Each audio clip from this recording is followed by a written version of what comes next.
There is a moment that happens to every single person, sooner or later.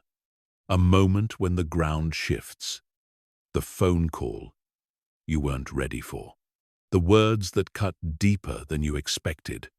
The plan that collapses the day before it mattered most. In that moment, something ancient and automatic takes over. Your heart rate spikes. Your thoughts scatter. Your body braces for impact before your mind even understands what's happening. And in that split second, you make a choice you don't even realize you're making. You either become the storm, or you become the one who can stand still inside it. This audiobook is about becoming the one who stands still, not because you stop feeling, not because you numb yourself or pretend the chaos doesn't exist, but because you've trained yourself to meet chaos without being consumed by it. That is what emotional control actually means. It is not the absence of emotion. It is the presence of choice inside emotion. And that distinction changes everything. Most people go their entire lives believing they are simply emotional people or calm people, as if it were a fixed trait handed out at birth. You are not born unshakable. You are not born reactive either. You are trained into both, day after day, moment after moment. By every single time, you either pause before reacting or let the reaction run the show.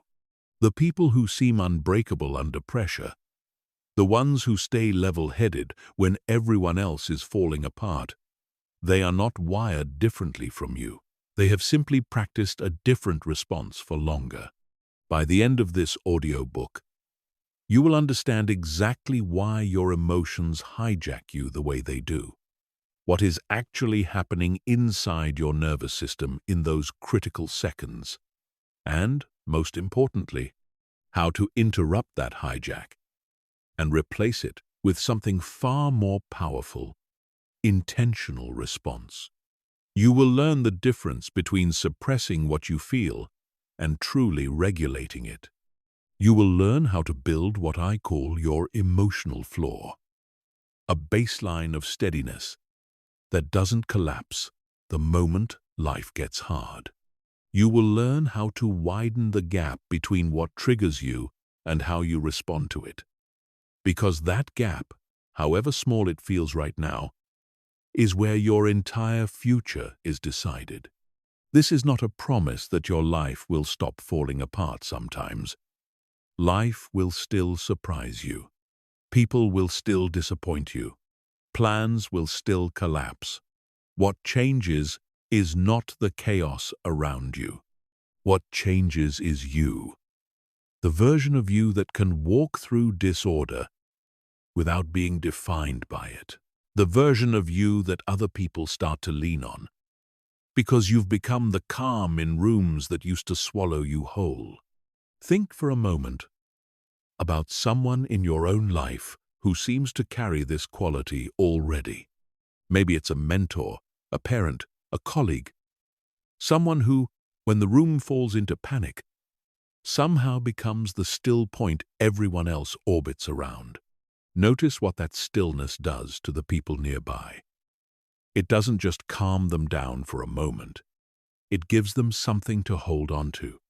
It becomes, in a strange but very real way, a form of leadership, even if that person never asked to lead anything. This is one of the quieter truths about emotional control that rarely gets said out loud. It is not just a private, internal skill. It is one of the most valuable gifts you can offer the people around you, because chaos is contagious, but so is calm. And someone has to be the source. You may be carrying old evidence against yourself right now.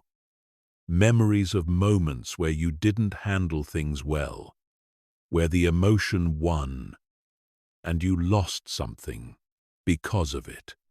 I want to be direct about this before we go any further. None of that evidence determines what happens next. The nervous system is not fixed. The patterns you've repeated for years, however deeply worn, are not permanent tracks carved in stone. They are habits, built through repetition, and habits, no matter how old, can be retrained through the exact same mechanism that built them in the first place. Consistent, deliberate practice.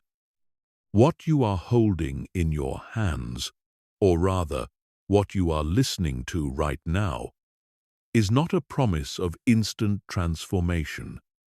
It is a map, and maps are only useful to people willing to actually walk the path they describe.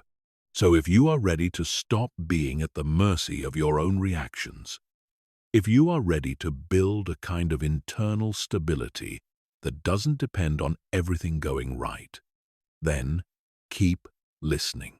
Because what you are about to learn is not theory.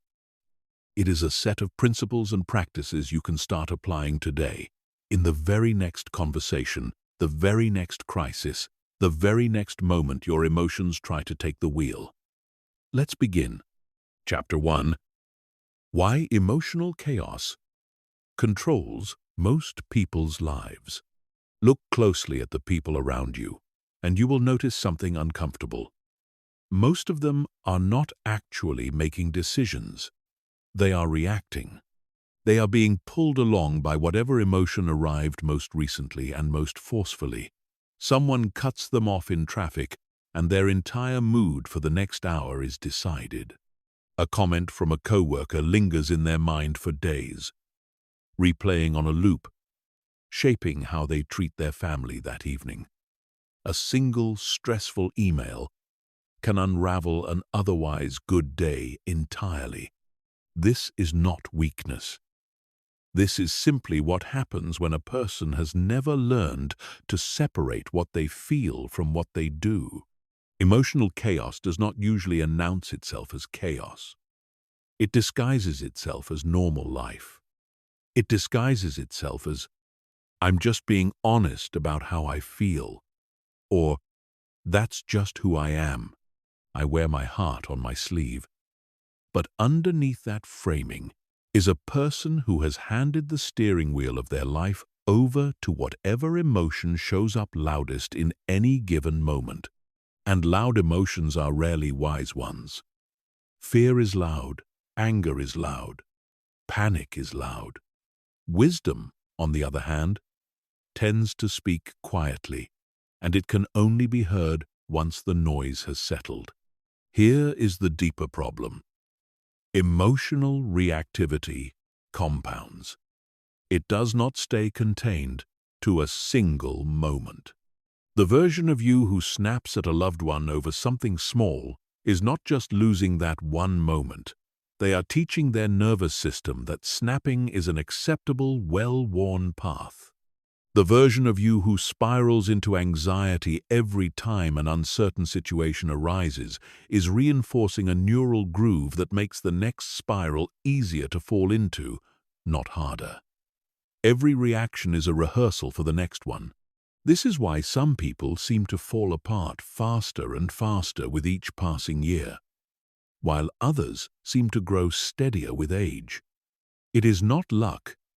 It is repetition, in one direction or the other.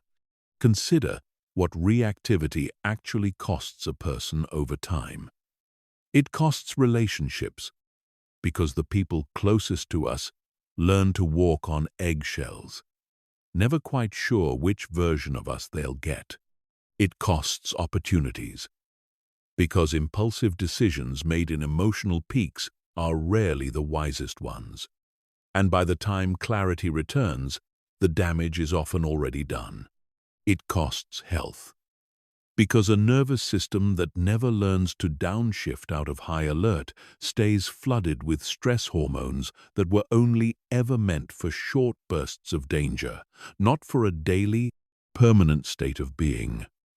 And perhaps most quietly devastating of all, it costs self-respect, because every time we react in a way we later regret, Some part of us notices. Some part of us files it away as evidence that we cannot be trusted with our own emotions.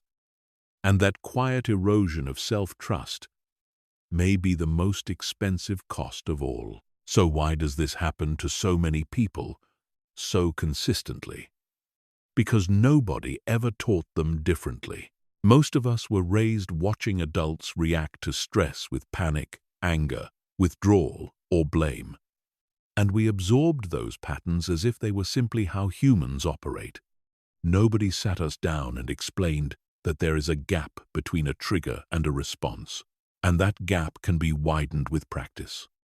Nobody explained that emotional intensity is not the same thing as emotional truth. We were simply thrown into a fast-moving, high-pressure world and expected to figure it out as we went, mostly by copying whatever we saw modeled around us. This is precisely why emotional chaos feels so universal and why unshakability feels so rare. It is not because calm, grounded people possess some secret advantage you don't have access to. It is because they were either lucky enough to learn this skill early or determined enough to learn it later in life, often the hard way. Often after their reactivity cost them something they cared about deeply. The good news, and it is genuinely good news, is that this is a skill. Not a personality trait carved in stone, not a genetic lottery you either won or lost. A skill, which means it can be built, refined, and strengthened, exactly the way you'd build physical strength in a gym, one deliberate repetition at a time. There is a particular kind of exhaustion that comes from living reactively, and it is worth naming clearly, because most people who experience it never quite identify its source. It is the exhaustion of never fully trusting the next hour, of walking into your own home unsure which version of yourself or which version of the people around you you're about to encounter, of feeling like your days are being decided for you by whatever crisis, comment, or inconvenience happens to show up first.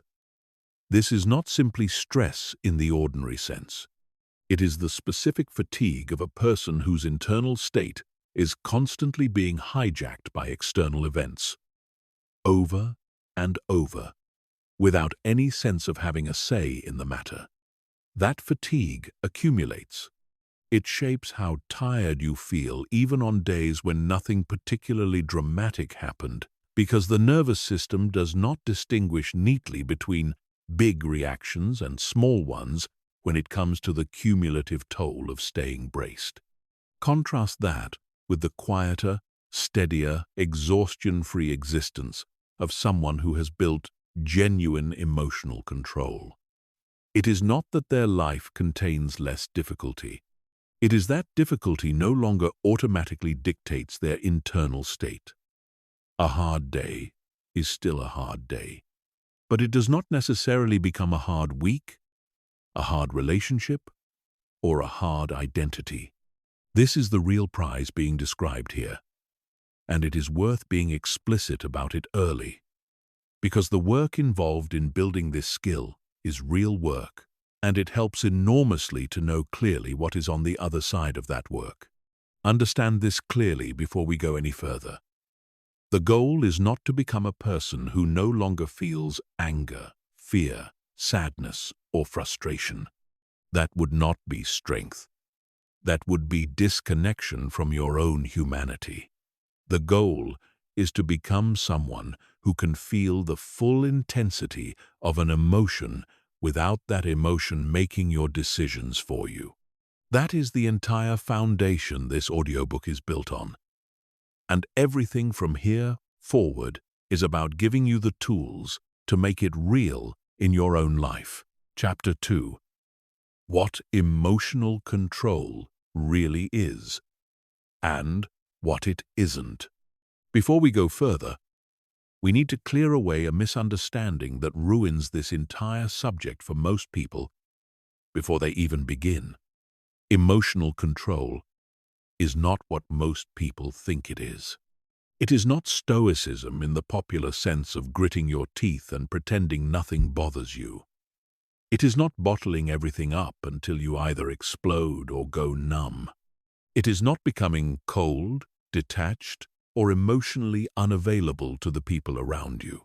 If that is what you picture when you hear the phrase emotional control, release that image completely, because it is not only inaccurate, it is actually the opposite of what we are building here. True emotional control is the ability to feel an emotion fully, to let it move through your body and register in your awareness, and then to choose your response from a place of clarity rather than being swept away by the emotion itself. There is a profound difference between these two sentences.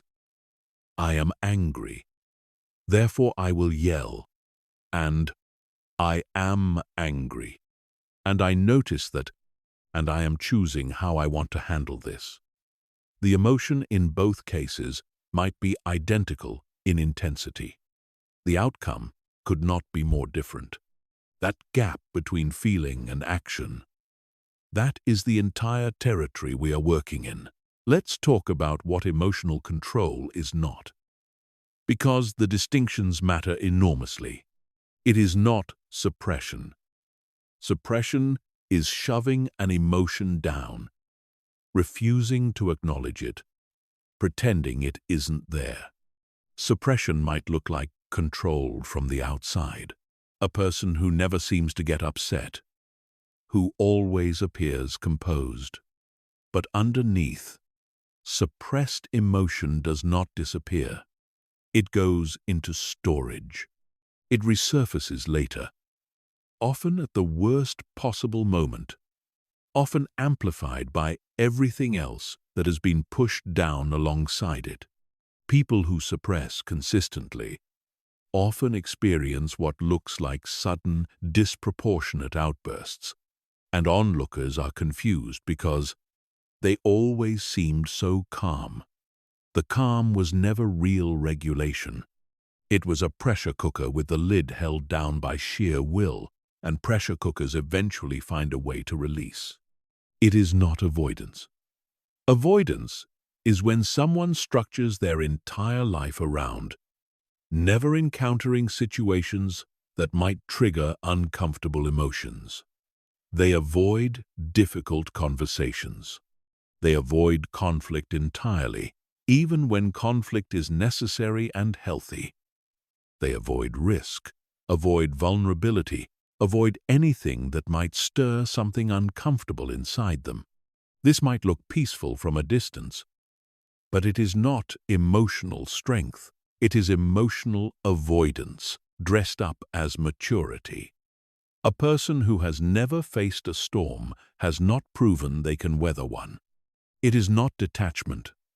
Some people, particularly those who have been hurt badly in the past, learn to protect themselves by simply feeling less. They numb themselves to both the highs and the lows.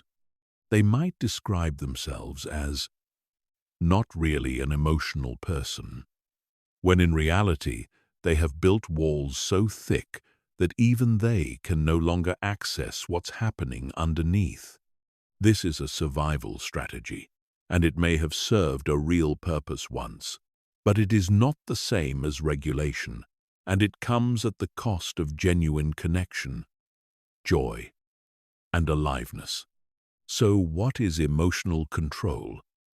In positive terms, rather than simply what it isn't, it is awareness, knowing what you are feeling in real time, rather than discovering it 3 hours later when you finally calm down enough to reflect. It is acceptance, allowing the emotion to exist without immediately fighting it, judging it, or trying to make it disappear before you've even understood what triggered it. It is the pause, creating even a few seconds of space between the moment an emotion arises and the moment you act on it, a space where choice becomes possible again. And it is intentional response.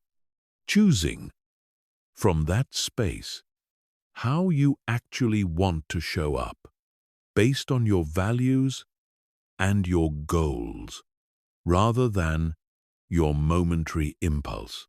Picture the difference between a river with no banks and a river with strong banks.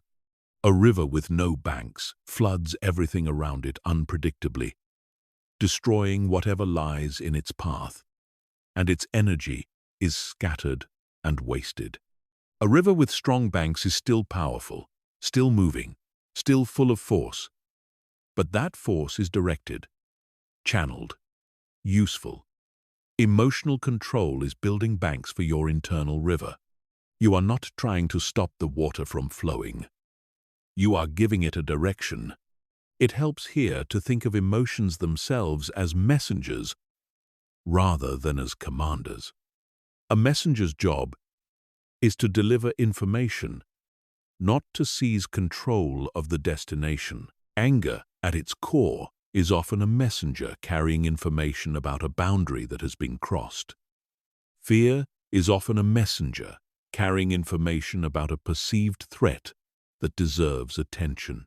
Sadness often carries information about loss, about something that mattered and is now gone or changing.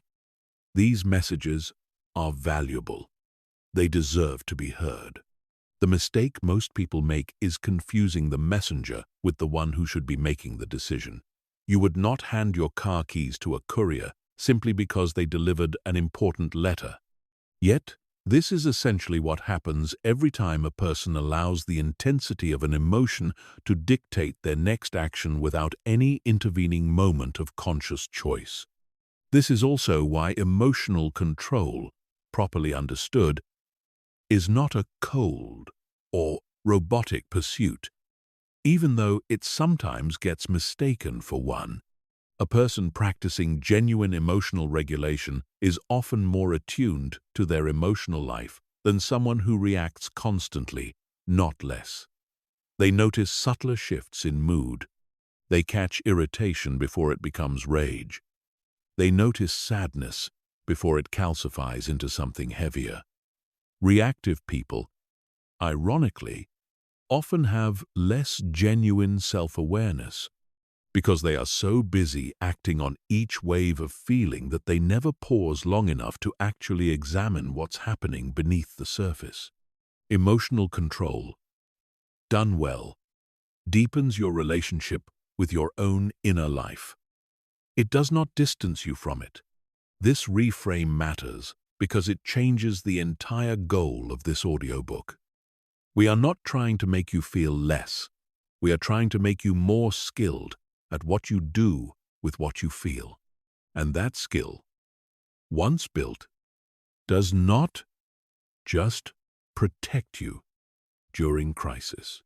It transforms how you show up in every single relationship, every decision, every version of your life, because nearly everything that goes wrong for people traces back, in some way, to an emotion that was allowed to drive when it should have simply been allowed to sit in the passenger seat and offer information. Chapter 3. The hidden cost of being reactive. Reactivity rarely announces its bill up front.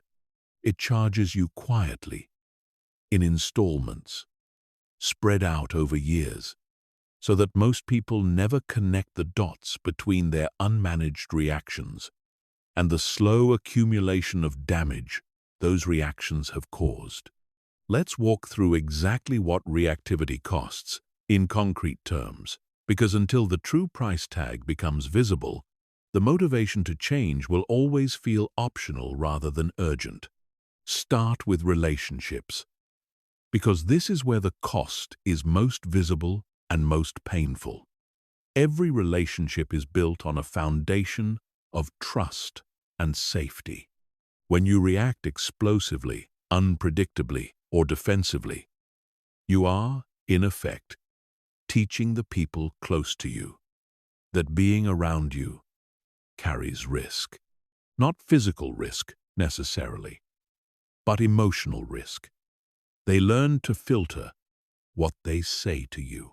They learn to time conversations carefully, waiting for a moment when you seem in a good mood. They learn to brace themselves before bringing up anything sensitive. Over time, this creates distance, even in relationships that are otherwise loving and well-intentioned, because intimacy cannot fully exist alongside unpredictability.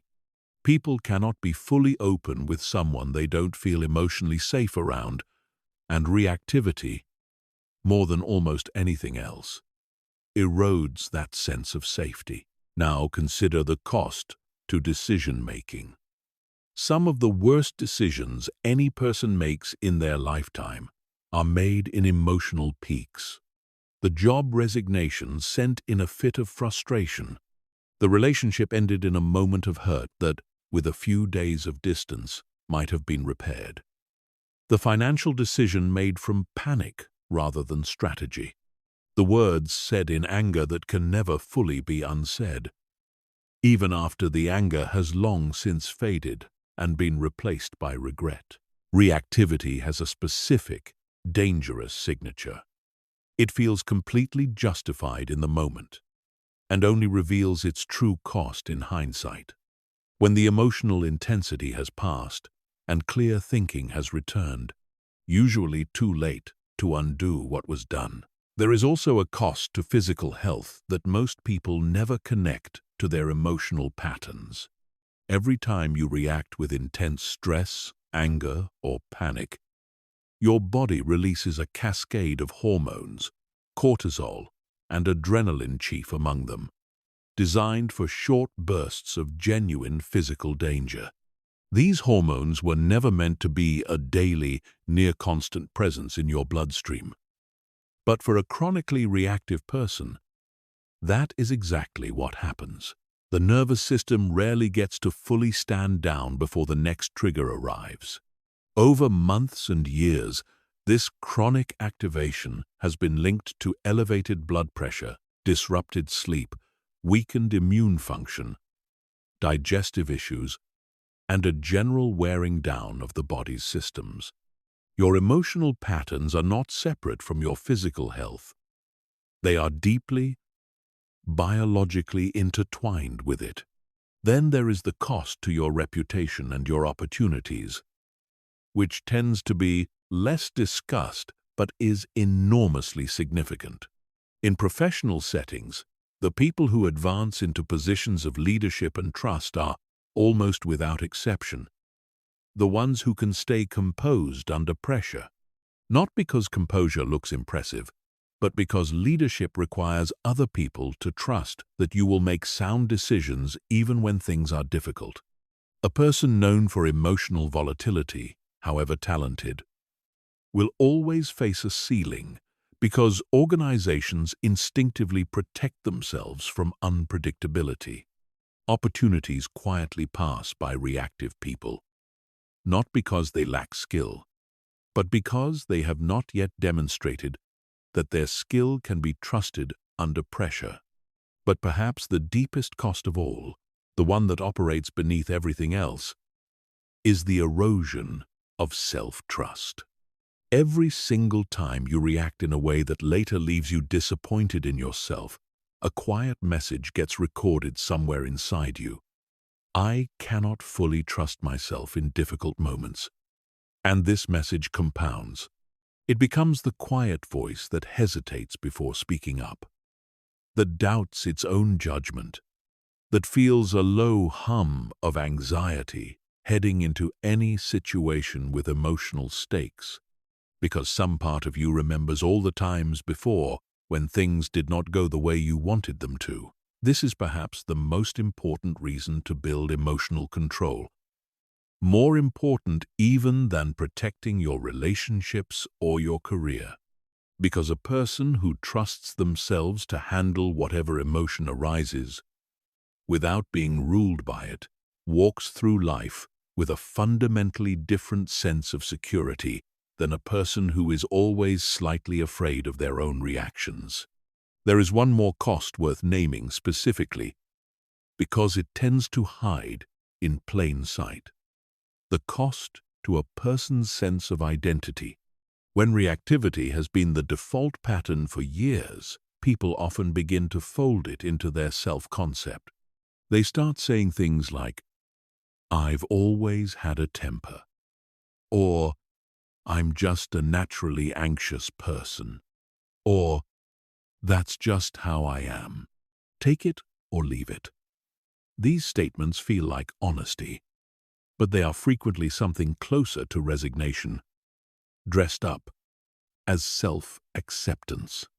They calcify a temporary pattern into a permanent identity, which makes change feel not just difficult, but almost like a betrayal of the self.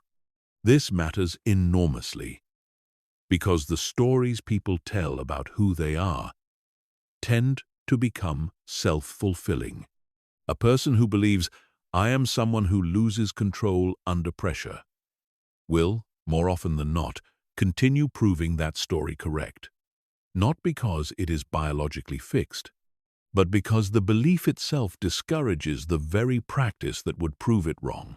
Here is the reframe worth sitting with. None of this is a life sentence.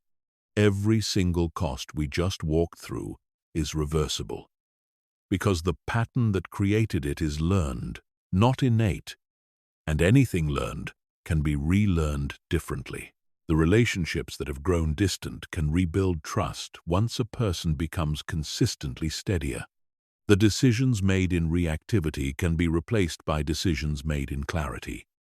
Starting from the very next moment, a person chooses to pause instead of react. The physical toll can begin to ease once the nervous system is no longer being flooded on a near-constant basis.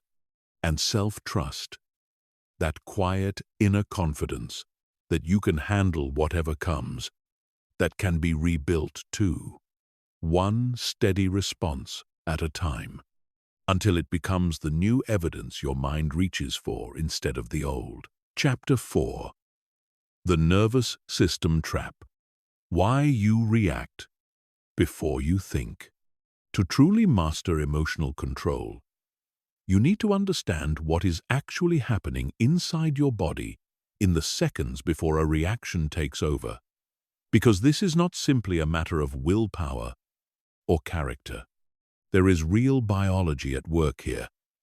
And once you understand it, the entire process of managing your emotions becomes far less mysterious and far more mechanical, which means far more manageable. Deep inside your brain sits a small, almond-shaped structure that plays an outsized role in your emotional life. This structure is constantly scanning your environment for threat, and when it detects something, it interprets as dangerous. Whether that danger is a genuine physical threat or simply a sharp tone of voice from someone you love, it can trigger a response faster than your conscious, rational mind even has a chance to weigh in. This is often described as the brain's alarm system, and it evolved for extremely good reasons. In a world full of real physical dangers, a fast, automatic response to threat was often the difference between survival and death. There was no time to calmly deliberate when facing an immediate predator. The body needed to act first and think later. The problem is that this ancient alarm system cannot tell the difference between a genuine physical threat and a modern emotional one. A harsh email from your boss, a disagreement with your partner, an unexpected bill, a comment that stings your pride. All of these can trigger the exact same biological alarm response as a physical danger would have triggered thousands of years ago. Your heart rate increases. Your breathing becomes shallow and rapid. Blood flow shifts away from your digestive system and toward your muscles, preparing you to fight or flee. Stress hormones flood your bloodstream. And critically, blood flow and activity in the prefrontal cortex, the part of your brain responsible for rational thought, careful planning, and considered decision-making actually decreases during this state. This is not a metaphor. It is a measurable physiological shift. In the grip of a strong emotional trigger, a person is, quite literally, operating with reduced access to their own wisest thinking. This explains something that confuses many people about themselves. Why they can know, intellectually, exactly how they should respond in a difficult moment, and yet still find themselves reacting in exactly the opposite way when the moment actually arrives. It is not a failure of intelligence or character. It is a temporary biological state in which the parts of the brain responsible for wise, considered choices are quite literally less accessible, while the parts responsible for fast, protective action are running the show. Understanding this changes everything about how we approach emotional control, because it means the goal is not simply try harder to think clearly in the moment.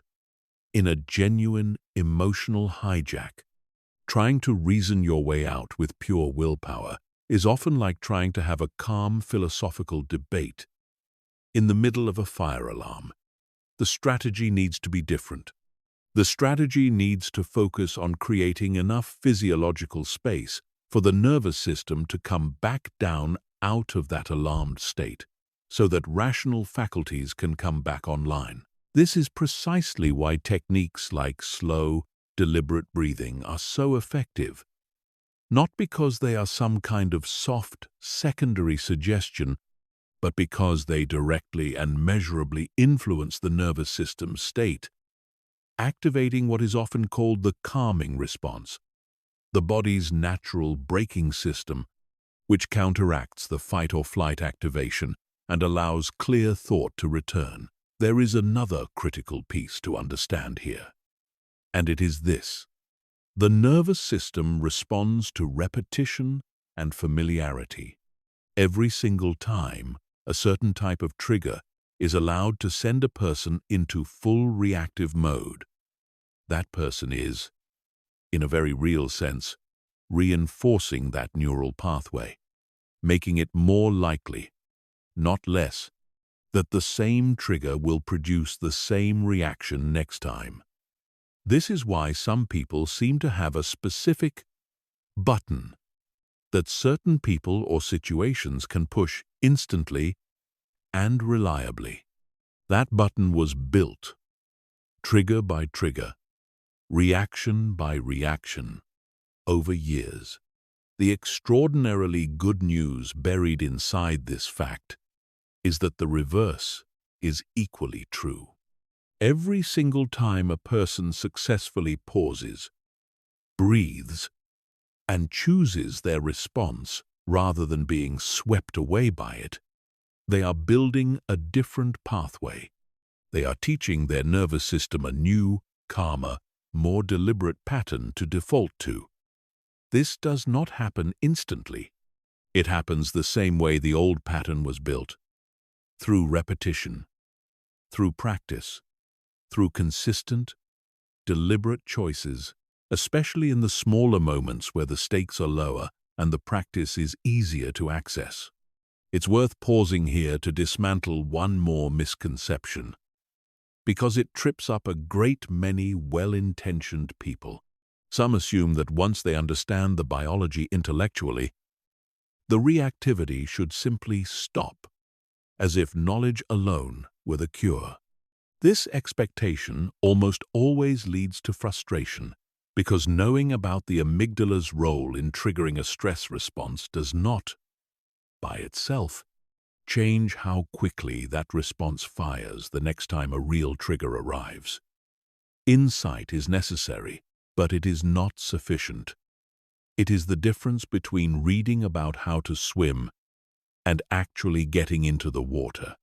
The nervous system is retrained through embodied practice, through repeated moments of choosing differently in real time, not through accumulating facts about how it works. This is precisely why the practical chapters ahead matter as much as the ones you've just heard, perhaps even more. It also helps to understand that this system is not your enemy. even when it misfires in situations that clearly aren't life-threatening. It evolved to keep you alive. And in genuine emergencies, it still performs that function admirably. The goal was never to disable or fight this system.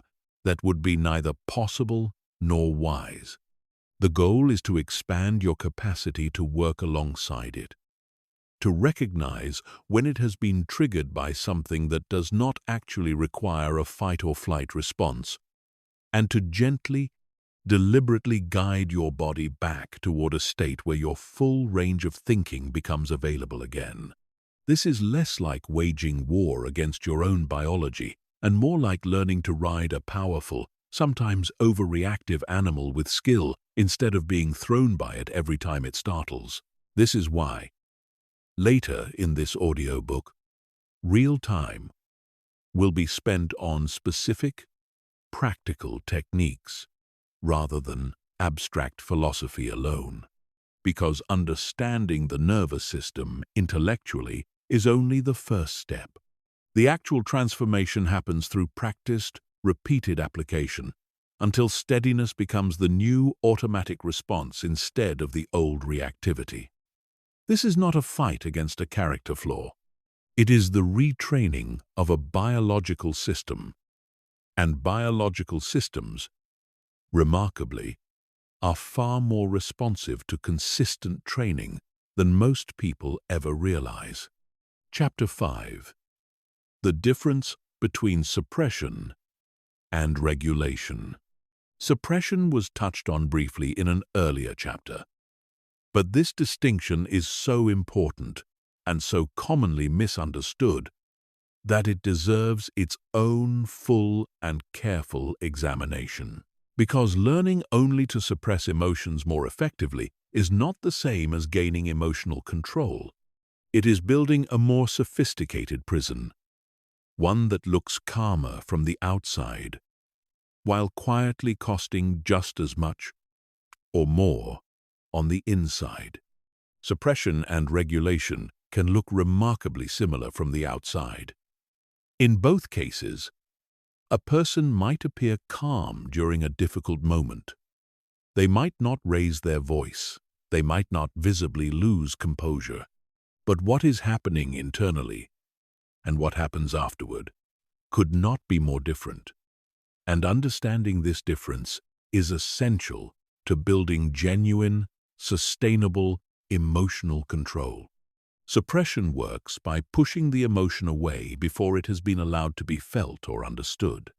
It says, in effect, I am not going to acknowledge this feeling. I am simply going to shut it down and move on as if it isn't there. This might sound disciplined, but the emotion does not actually go anywhere when it is suppressed. It does not evaporate simply because it has been ignored. Instead, it gets stored, often in the body itself, as tension, as a knot in the stomach, as tightness in the chest or shoulders, as a low background hum of unease that a person may not even consciously recognize as connected to the original trigger. This stored emotional energy does not stay contained forever. It tends to leak out sideways, in irritability toward people who had nothing to do with the original trigger, in disrupted sleep, in a general sense of being on edge without quite knowing why, or in a delayed eruption that seems wildly disproportionate to whatever small thing finally set it off. Because that small thing was never really the true cause. It was simply the final straw on top of everything that had been silently accumulating. Regulation works completely differently, and it begins with a step that suppression skips entirely: acknowledgement. Regulation says, I notice I am feeling something right now, and I am going to let myself actually feel it, rather than immediately trying to make it disappear. This might sound like a small distinction, but it changes the entire trajectory of what happens next. When an emotion is genuinely acknowledged and allowed to be felt, even briefly, it tends to move through the body far more quickly than an emotion that has been forcibly shoved down.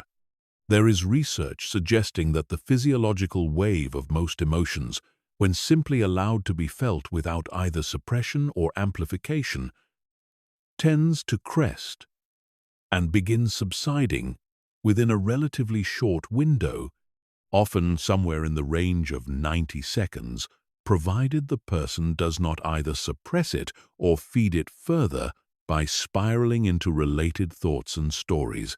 90 seconds. That is a strikingly short amount of time for something that so often feels, in the moment, like it might last forever or consume us completely. Of course, regulation does not mean simply feeling an emotion and then automatically acting on it either. That would swing too far in the opposite direction, back toward pure reactivity. Regulation is the balanced middle path, fully acknowledging what is felt, allowing it to move through the body without judgment or resistance. And then, once the initial wave has settled even slightly, choosing a response from a place of clarity rather than from the emotion's original intensity. This is fundamentally different from suppression's shut it down and move on, and it is equally different from pure reactivity's feel it and immediately act on it. It is a third path, and it is the path that leads to genuine, lasting steadiness, rather than either explosive unpredictability or a quiet, accumulating pressure that eventually has to find release somewhere. Practically speaking, what does regulation look like in a real moment? It might look like this. A message arrives that stings, an unfair criticism, an unexpected disappointment. Instead of immediately firing back a sharp reply, and instead of pretending the message didn't hurt at all, there is a pause, a noticing of the tightness in the chest, the heat rising in the face, a naming of it, even silently. This hurt. This brought anger. That recognition is allowed to exist for a moment, without being fought and without being amplified by spinning up a story about everything else this person has ever done wrong. A breath, slow and deliberate, giving the nervous system a chance to come down slightly from its initial spike. And then, from that slightly calmer, clearer place, a decision about how to actually respond, based on what will serve the relationship and the bigger picture, rather than based purely on the sting of the original moment. This is not a small skill. It is, arguably, one of the most valuable skills a human being can develop. Because nearly every domain of a well-lived life, relationships, career, health, self-respect, runs through this exact mechanism repeatedly. The gap between suppression and regulation is the gap between a life spent quietly, invisibly straining under unprocessed emotion, and a life spent genuinely, sustainably steady, not because nothing ever affects a person, but because that person has learned how to let things move through them without either drowning in them or burying them alive. It's worth addressing a common fear people carry about this entire process, because it often quietly blocks them from practicing regulation in the first place. Many worry that if they fully allow themselves to feel a difficult emotion, even briefly, they will lose control of it entirely, that the sadness will become bottomless, that the anger will spiral into rage, that the fear will spin into panic. This fear is understandable, especially for someone who has spent years either suppressing or being overwhelmed by their emotions, with no real experience of the middle path. But it is worth knowing that this fear, while common, does not match what actually tends to happen when an emotion is acknowledged calmly, rather than either fought or fed. Emotions that are allowed to be felt without judgment and without an accompanying story spiraling on top of them behave far more like waves than like floods. They rise, they crest, and if left alone rather than resisted or amplified, they recede. It is resistance, ironically, that often gives an emotion more staying power, not less. The same way pushing back hard against a wave tends to exhaust a swimmer far more than simply floating through it would. None of this happens perfectly on the first attempt, and it is important to say that plainly. Learning to regulate rather than suppress or react is a practice, not a switch that flips permanently once understood. There will be moments, even after real progress has been made, where suppression or reactivity wins anyway. This is not evidence of failure. It is simply what learning any meaningful skill looks like along the way. What matters is the direction of the pattern over time, not the perfection of any single moment. The chapters ahead build on this foundation directly, moving from understanding into practice, offering concrete tools for building what can be called an emotional floor, the steady baseline beneath a person that chaos struggles to shake loose. Chapter 6.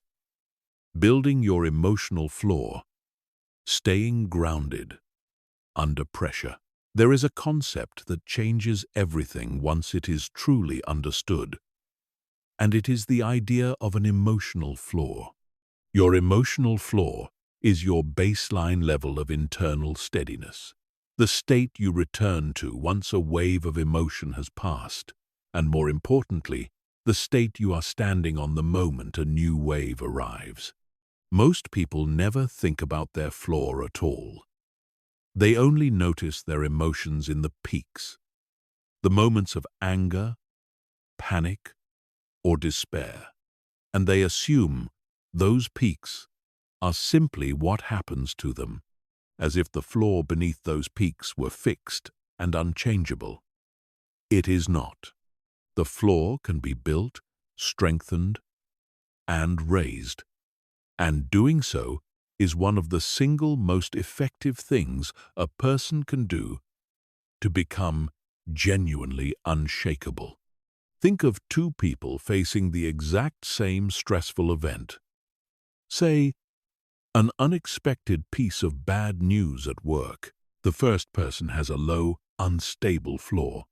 Their baseline state, even on an ordinary day, carries a certain low hum of tension, poor sleep, reactive habits, an overtaxed nervous system that rarely gets true rest. When the bad news arrives, it doesn't just add stress. It pushes them from an already precarious position into full crisis. The second person has a high, stable floor. Their baseline includes consistent rest, a regulated nervous system, healthy daily rhythms, and practiced emotional awareness. The exact same piece of bad news still registers as stressful, but it does not topple them, because they were standing on solid ground to begin with. The event was identical. The outcome was entirely different, and the difference was the floor, not the event. This is a crucial reframe, because so much of the popular conversation around emotional control focuses exclusively on in-the-moment techniques, what to do the instant a crisis hits. Those techniques matter, and we will cover them in detail. But they work far better and are far easier to access when a person has already built a strong floor beneath them. Trying to use a breathing technique for the first time in the middle of a genuine crisis, with a floor that has been eroded by months of poor sleep, chronic stress, and neglected self-care, is enormously harder than using that same technique from a floor that has already been reinforced daily. The floor is the foundation everything else is built on top of. So, What actually builds a strong emotional floor? Several elements, and none of them are glamorous, which is precisely why most people underestimate their power. Sleep is the single most underrated pillar of emotional stability that exists. A sleep-deprived brain shows measurably reduced activity in the prefrontal cortex, the very region responsible for regulation and clear decision-making, alongside measurably heightened reactivity in the amygdala, the brain's alarm system. In practical terms, this means that after a poor night's sleep, a person is neurologically primed to overreact to things that would barely register on a well-rested day. This is not a character flaw showing up. It is basic brain chemistry. Anyone serious about building emotional control has to take their sleep seriously, not as an optional luxury, but as one of the foundational inputs the entire system runs on. It is worth noting that this cuts both ways. Since chronic stress and unresolved emotional reactivity also degrade sleep quality, creating a cycle where poor sleep fuels reactivity, and reactivity in turn disrupts sleep further. Breaking into that cycle from either side tends to loosen its grip on the other, which is precisely why so many of the practices in this audiobook, however unrelated to sleep they might initially seem, end up improving it as a quiet side effect. Physical movement plays a similarly foundational role. Regular movement helps metabolize stress hormones that would otherwise linger in the body, and it directly supports the nervous system's ability to shift between states of activation and calm. A body that moves regularly tends to regulate more easily than a body that sits in prolonged stillness and tension day after day. This does not require extreme exercise.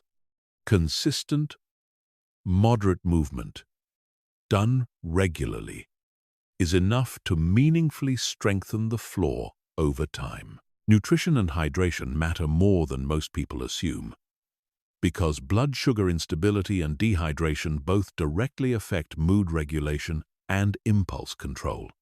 A person running on caffeine, sugar, and insufficient water is, quite literally, giving their nervous system a harder job to do, adding volatility to a system that is already working to manage the volatility of daily life.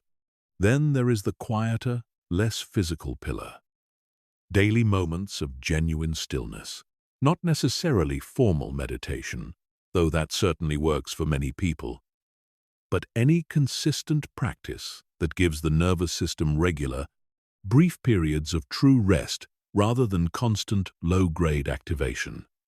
A few minutes of quiet in the morning, a walk without a phone, a moment of genuine stillness before the day begins. These small, repeated deposits into the nervous system's reserves compound over time, exactly the way financial savings compound, quietly, invisibly, until the day they are needed most, and on that day, their presence or absence makes all the difference. Finally, and this is often overlooked entirely, a strong floor requires unprocessed emotional residue to actually be processed rather than left to accumulate. If suppression has been the default pattern for years, there is likely a backlog of unprocessed emotion sitting beneath the surface, quietly lowering the floor without a person even realizing it.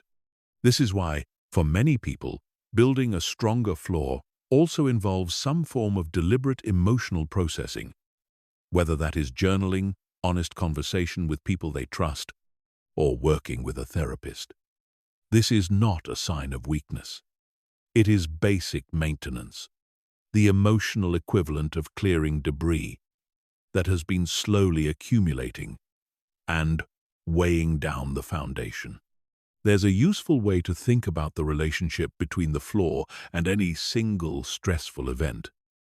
And it comes from imagining a glass of water with sand at the bottom. Every unprocessed stress, every poor night of sleep, every skipped moment of rest adds another layer of sand, raising the water level closer to the rim.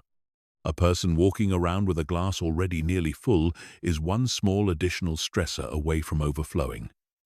And when that overflow happens, it often looks wildly disproportionate to whoever is watching from outside, because they only saw the final drop, not the months of accumulation beneath it. A person who regularly empties their glass through rest, movement, and honest emotional processing can absorb a genuinely large stressor without spilling over at all, not because the stressor was smaller, but because there was far more room available to hold it. It is worth being honest that building a strong floor is rarely glamorous, and it will not always feel urgent in the way a genuine crisis feels urgent. This is precisely the trap.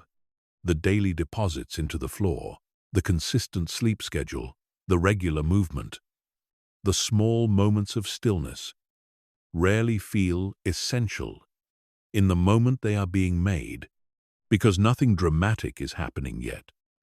But this is exactly how foundational work operates in every domain of life. The floor is not built in the crisis.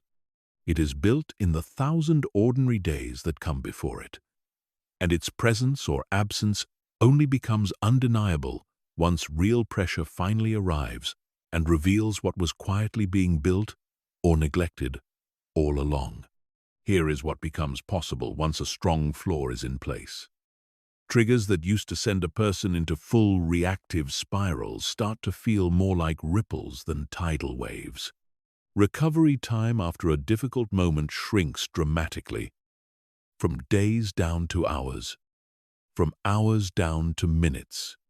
And most importantly, the techniques for in-the-moment regulation, the ones covered in the chapters ahead, become dramatically easier to access because they are being deployed from a place of relative stability rather than a place already stretched to its limit.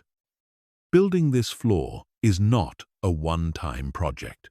It is an ongoing practice, small and unglamorous, repeated daily, that quietly becomes the single greatest predictor of whether a person crumbles or stands steady when real pressure eventually arrives, because it always eventually arrives. Chapter 7. The Power of the Pause. Mastering the space between trigger and response. There is a space that exists between every trigger and every response, and the width of that space determines almost everything about how a person's life unfolds. For most people, this space is nearly non-existent. The trigger arrives, and the response fires almost simultaneously, so fast that it feels less like a choice and more like a reflex. For a person who has trained themselves in emotional control, that same space has been deliberately widened, even if only by a few seconds. And inside that widened space lives something extraordinarily valuable: the ability to choose. This chapter is about how to actually widen that space, in real practical terms, because understanding that the space exists is only useful once a person knows how to access it deliberately, especially in moments when the pull toward instant reaction feels overwhelming. The first and most immediate tool is the breath, and it deserves to be taken seriously rather than dismissed as a cliché, because the physiology behind it is genuinely powerful. When a person is triggered, their breathing typically becomes fast and shallow, originating high in the chest, which is itself part of what keeps the stress response activated. Deliberately slowing the breath, and specifically making the exhale longer than the inhale, directly signals the nervous system that the immediate danger has passed, activating the body's natural calming mechanism. A useful, simple pattern to practice is inhaling for a count of 4, holding briefly, and exhaling for a count of 6 or longer. Even a handful of these breaths, done deliberately in a triggering moment, can measurably shift a person's physiological state, opening a small but real window of clarity that was not available a few seconds before. The second tool is naming. There is real value, established across a great deal of psychological research, in simply putting language to what is being felt in the moment, silently or quietly saying to oneself, "This is anger," or "This is fear," or "This is overwhelm," engages regions of the brain associated with regulation and tends to reduce the intensity of activation in the emotional centers of the brain. This might sound almost too simple to matter, but the effect is real and measurable, and it costs nothing, requires no special training, and can be done in any moment, anywhere. The third tool is physical grounding, bringing attention deliberately into the body and the present moment, rather than remaining lost in the spiral of thought that usually accompanies a strong emotional trigger. This might mean noticing the sensation of feet on the floor, the weight of the body in a chair, the texture of an object held in the hand. It might mean briefly scanning the room and naming a few things that can be seen, heard, or felt. This works because strong emotional reactions tend to pull attention into either the past, replaying what just happened, or an imagined future, anticipating what might happen next. And grounding techniques interrupt that pull by anchoring attention firmly in the only place a response can actually be chosen, right now. The fourth tool is delay. Quite simply, the practice of deliberately postponing any significant response until the initial wave of intensity has had a chance to pass. This might mean waiting to send that message until the next morning. It might mean stepping out of a room for a few minutes before continuing a difficult conversation. It might mean simply telling the other person involved, "Honestly, I need a moment before I respond to this." This is not avoidance, provided the intention is genuinely to return and respond, not to escape the situation permanently. It is a deliberate, honest acknowledgement that clarity often requires a small amount of time that the initial trigger did not naturally provide. What ties all four of these tools together is a single underlying principle. None of them require the emotion to disappear before they can be used. This is a crucial distinction, because many people mistakenly believe they need to calm down completely before they can respond well.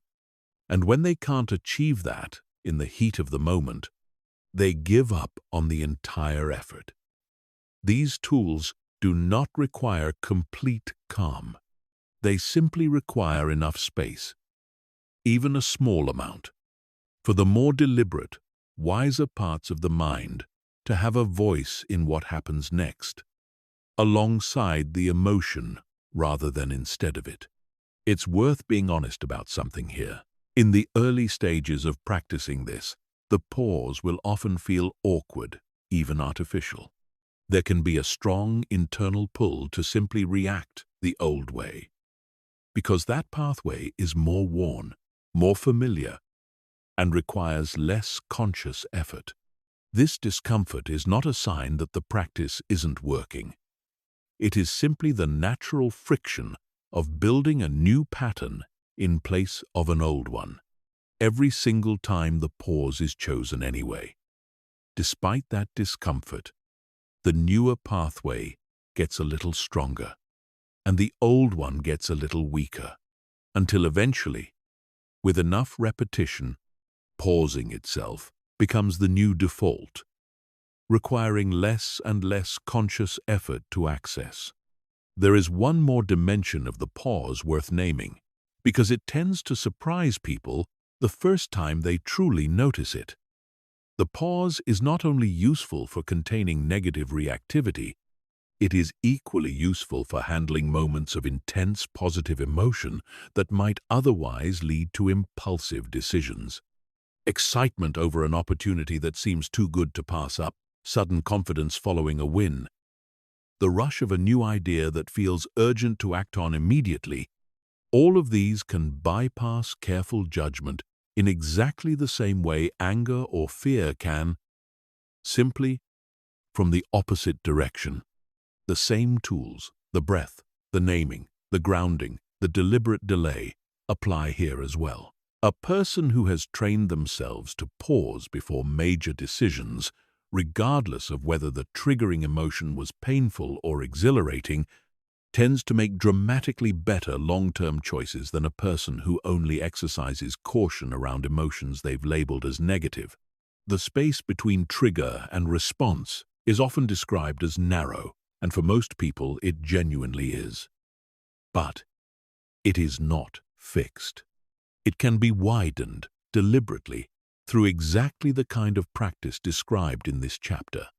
And every widening of that space is, quite literally, an expansion of a person's freedom, because freedom, in the deepest sense, is not the absence of triggers. It is the presence of choice in how those triggers are met. Chapter 8. Reframing Chaos. How unshakable people see crisis differently. Two people can stand in the exact same crisis, facing the exact same set of facts, and experience two entirely different internal realities, because the facts of a situation are never what actually determine a person's emotional experience. What determines that experience is the interpretation layered on top of the facts, the story being told about what those facts mean. This is not a minor detail. It is, arguably, the single most powerful lever available for building emotional steadiness under pressure. Because, while the facts of a crisis are often outside anyone's control, the interpretation is not.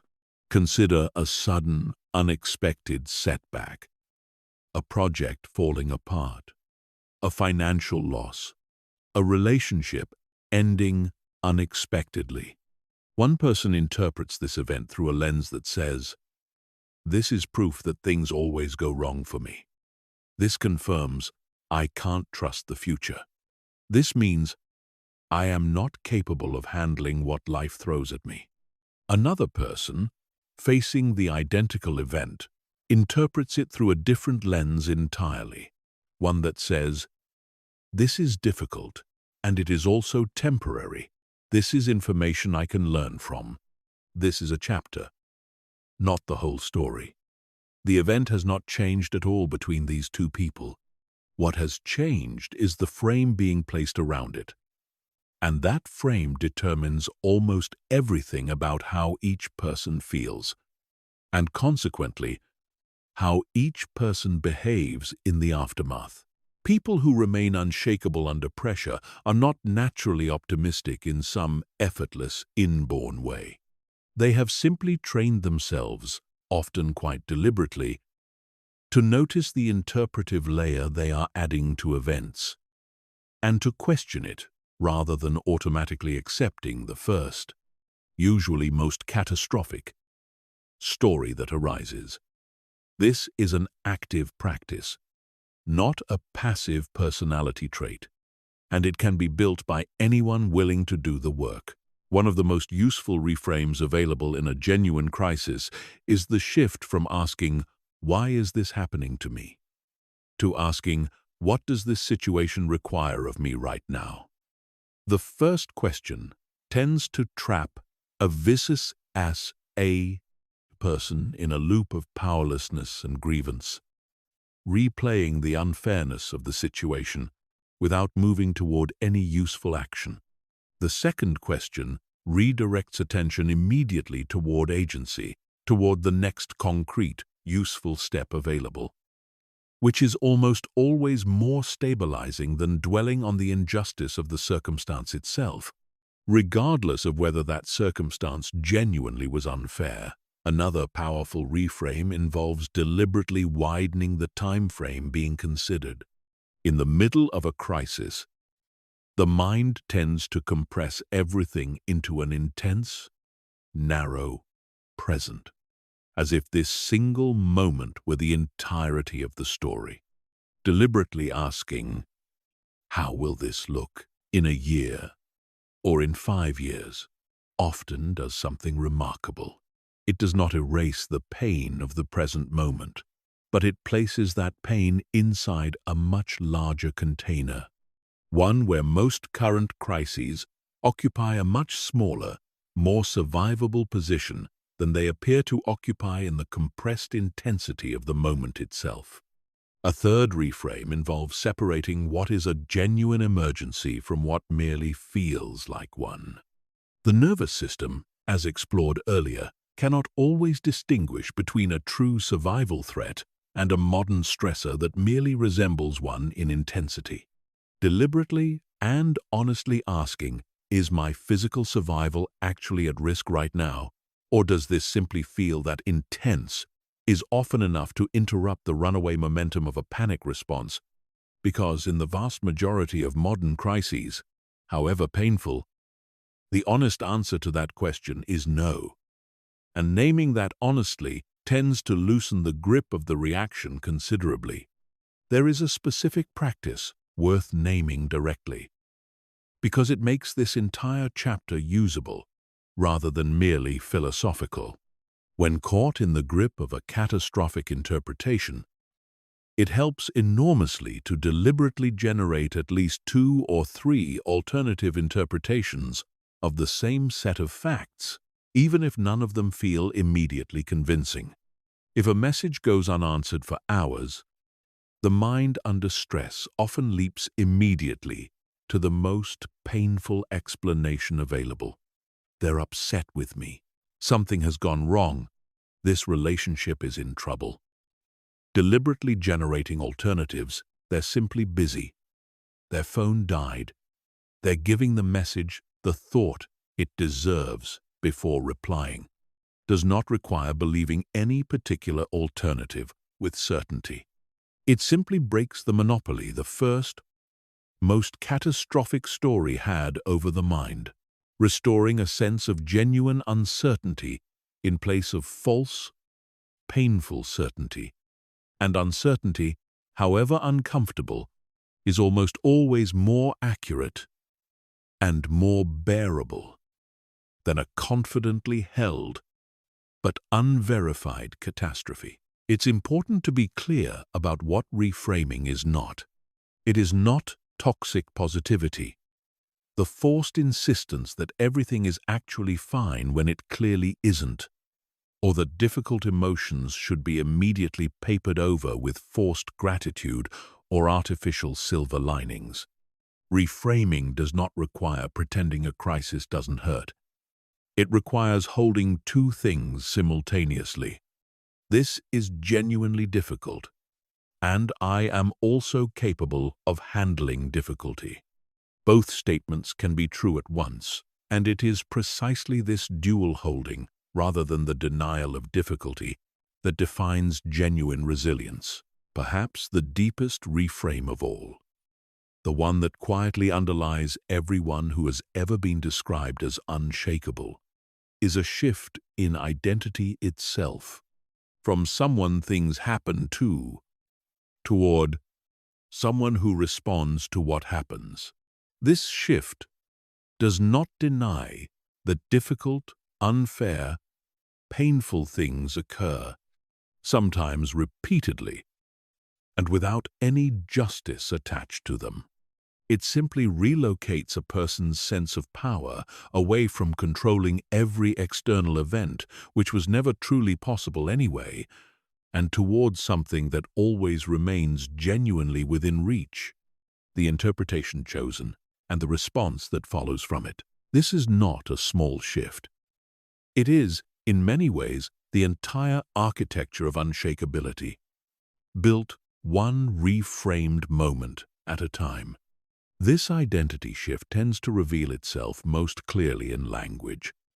Both the language a person uses when speaking to others about a crisis and the quieter language used internally.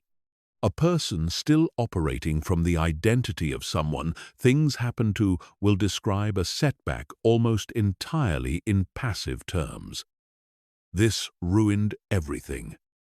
This destroyed my plans, as if they were purely a bystander to their own life. A person who has made the shift tends to naturally speak with more agency woven into the same events. This is a serious setback, and here is what I'm doing about it. The facts described might be identical. The felt experience of describing them and of living through them is not, and over time, the language a person habitually uses to narrate their own life tends to become a fairly accurate mirror of how much genuine agency they actually feel they hold within it. Chapter 9. Emotional discipline in relationships and conflict. Nowhere is emotional control tested more directly, more frequently, or more painfully than inside close relationships. It is easy to remain composed with strangers, where the stakes feel lower and the emotional history is thin. It is an entirely different challenge to remain grounded with the people who know exactly which words will land hardest, who carry years of shared history, old wounds, and unspoken expectations. This is precisely why relationships offer the most valuable training ground available for emotional discipline, and also why so many people who otherwise appear composed in the world fall apart most dramatically at home. The first principle worth understanding here is that conflict itself is not the enemy of a healthy relationship.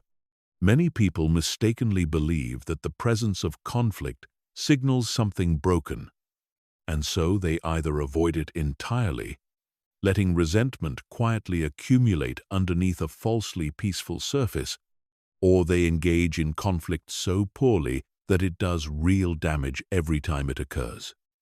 Neither pattern serves a relationship well. Healthy relationships are not defined by the absence of conflict. They are defined by the presence of skillful conflict, disagreement handled with enough emotional discipline that the relationship survives it intact, and often even grows stronger because of it. One of the most damaging patterns in close relationships is what might be called emotional flooding, the point in an argument where a person becomes so physiologically activated that rational conversation is no longer genuinely possible, even though the argument continues anyway. In this state, nothing productive tends to happen. Words are said that do not reflect a person's actual values or intentions. Old grievances get pulled into an argument that was originally about something small and specific. The conversation stops being about resolving anything and starts being purely about discharging activation. Recognizing the signs of flooding in oneself: a racing heart, a tightening chest, a mind that has started repeating the same accusatory thought on a loop, is an essential skill, because once flooding has occurred, the wisest available action is almost always to pause the conversation entirely, not to push through it. This is where a specific practical agreement becomes enormously valuable in any close relationship: the mutually understood pause. This means both people agreeing, ideally well before any conflict arises, that either person can call a timeout when flooding occurs, with a clear, genuine commitment to return to the conversation once both people have had a chance to settle, typically after a break of at least 20 minutes, since that tends to be roughly how long it takes the body to physiologically stand down from a significant activation. Without this agreement in place beforehand, a pause can be misread as stonewalling or avoidance, which often escalates things further rather than calming them. With the agreement clearly understood in advance, a pause becomes a tool both people trust, rather than a wound one person inflicts on the other. Emotional discipline in relationships also requires distinguishing clearly between the content of a disagreement and the delivery of it.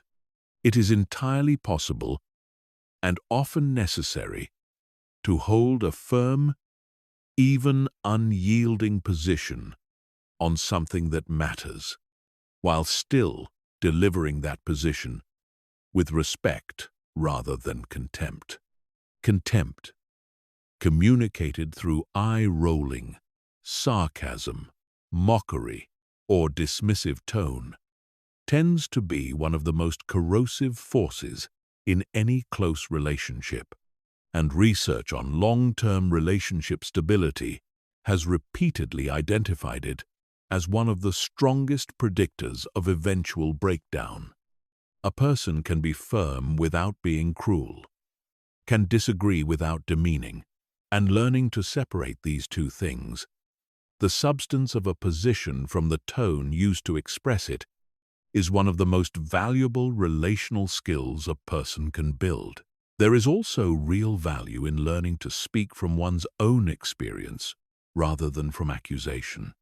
The difference between "you never listen to me" and "I feel unheard when this happens" might seem small, but it changes everything about how the other person is able to receive what's being said. The first framing tends to trigger defensiveness almost automatically, because it positions the other person as the accused. The second framing invites understanding, because it simply reports an internal experience without assigning blame outright. This is not a manipulation technique. It is simply a more accurate and more useful way of communicating what is actually true, since what is actually happening inside a person is always, technically, a feeling they are having, not an objective indictment of the other person's character. There is also a particular trap worth naming directly, because it catches even people who are otherwise quite emotionally aware. The trap of keeping score. Many people, without fully realizing it, begin tracking a private ledger of grievances in a close relationship, cataloging every instance the other person fell short, ready to be produced as evidence the moment a new conflict arises. This habit feels, in the moment, like simply remembering the truth, but it quietly poisons a relationship's ability to resolve anything cleanly, because every new disagreement becomes weighted down with the entire unresolved history of every disagreement that came before it. Emotional discipline in relationships requires a genuine willingness to let resolved conflicts stay resolved, rather than storing them away as ammunition, since a relationship where every disagreement drags the full weight of the past behind it will eventually buckle under that accumulated weight, regardless of how minor any single new conflict might otherwise have been. Finally, emotional discipline in relationships requires the willingness to repair after conflict, rather than simply moving on in silence once the intensity has faded. Even the most emotionally disciplined people will, at times, say something they regret, react more sharply than they intended, or fall short of the standard they hold for themselves. What separates emotionally mature relationships from unstable ones is not the absence of these moments. It is the consistent willingness to return afterward, Acknowledge what happened honestly and repair the connection deliberately, rather than letting unspoken tension accumulate silently in the space between two people. A relationship where repair happens consistently can absorb an enormous amount of conflict over time and remain fundamentally strong. A relationship where repair never happens erodes, slowly and quietly, no matter how infrequent the conflicts themselves might be. Chapter 10. Staying calm under high stakes pressure, career, money, and crisis. There is a particular category of pressure that deserves its own careful attention, because it tends to hit differently than ordinary daily stress. This is the pressure that arrives with major, high-stakes moments, a critical decision at work with real consequences attached, a financial crisis that threatens security, a genuine emergency that demands both immediate action and clear thinking simultaneously. These moments test emotional control at its absolute limit, precisely because so much is genuinely at stake, and the usual advice to simply stay calm can feel almost insulting when the danger is real rather than merely perceived. The first thing worth understanding about high-stakes pressure is that a certain amount of activation is not the enemy here, and pretending otherwise sets a person up for failure. In moments of genuine high stakes, some degree of heightened alertness is appropriate, even useful, sharpening focus and readiness to act. The goal in these moments is not to eliminate that activation entirely, which would likely be neither possible nor wise, but to keep that activation within what performance psychologists sometimes call the optimal zone, enough arousal to stay sharp and responsive, without tipping over into the kind of overwhelming activation that narrows thinking, triggers panic, and degrades the very decision-making capacity most needed in that moment. One of the most valuable practical tools for high-stakes moments is deliberately narrowing focus to the very next right action, rather than allowing attention to be consumed by the entire scope of the crisis at once. A person facing a genuine financial emergency, for instance, will often find their mind racing across every possible worst-case outcome simultaneously, which is precisely the kind of expansive, catastrophizing thinking that overwhelms the nervous system and makes clear action nearly impossible. Deliberately asking, what is the one next concrete step available right now? And committing full attention there alone tends to restore a sense of manageable agency, even inside a genuinely large and frightening situation. Crises are rarely solved in a single sweeping action. They are solved through a sequence of next right steps, taken one at a time, and focusing there, rather than on the overwhelming totality, is often what makes sustained, clear action possible at all. High-stakes pressure also benefits enormously from pre-decided protocols.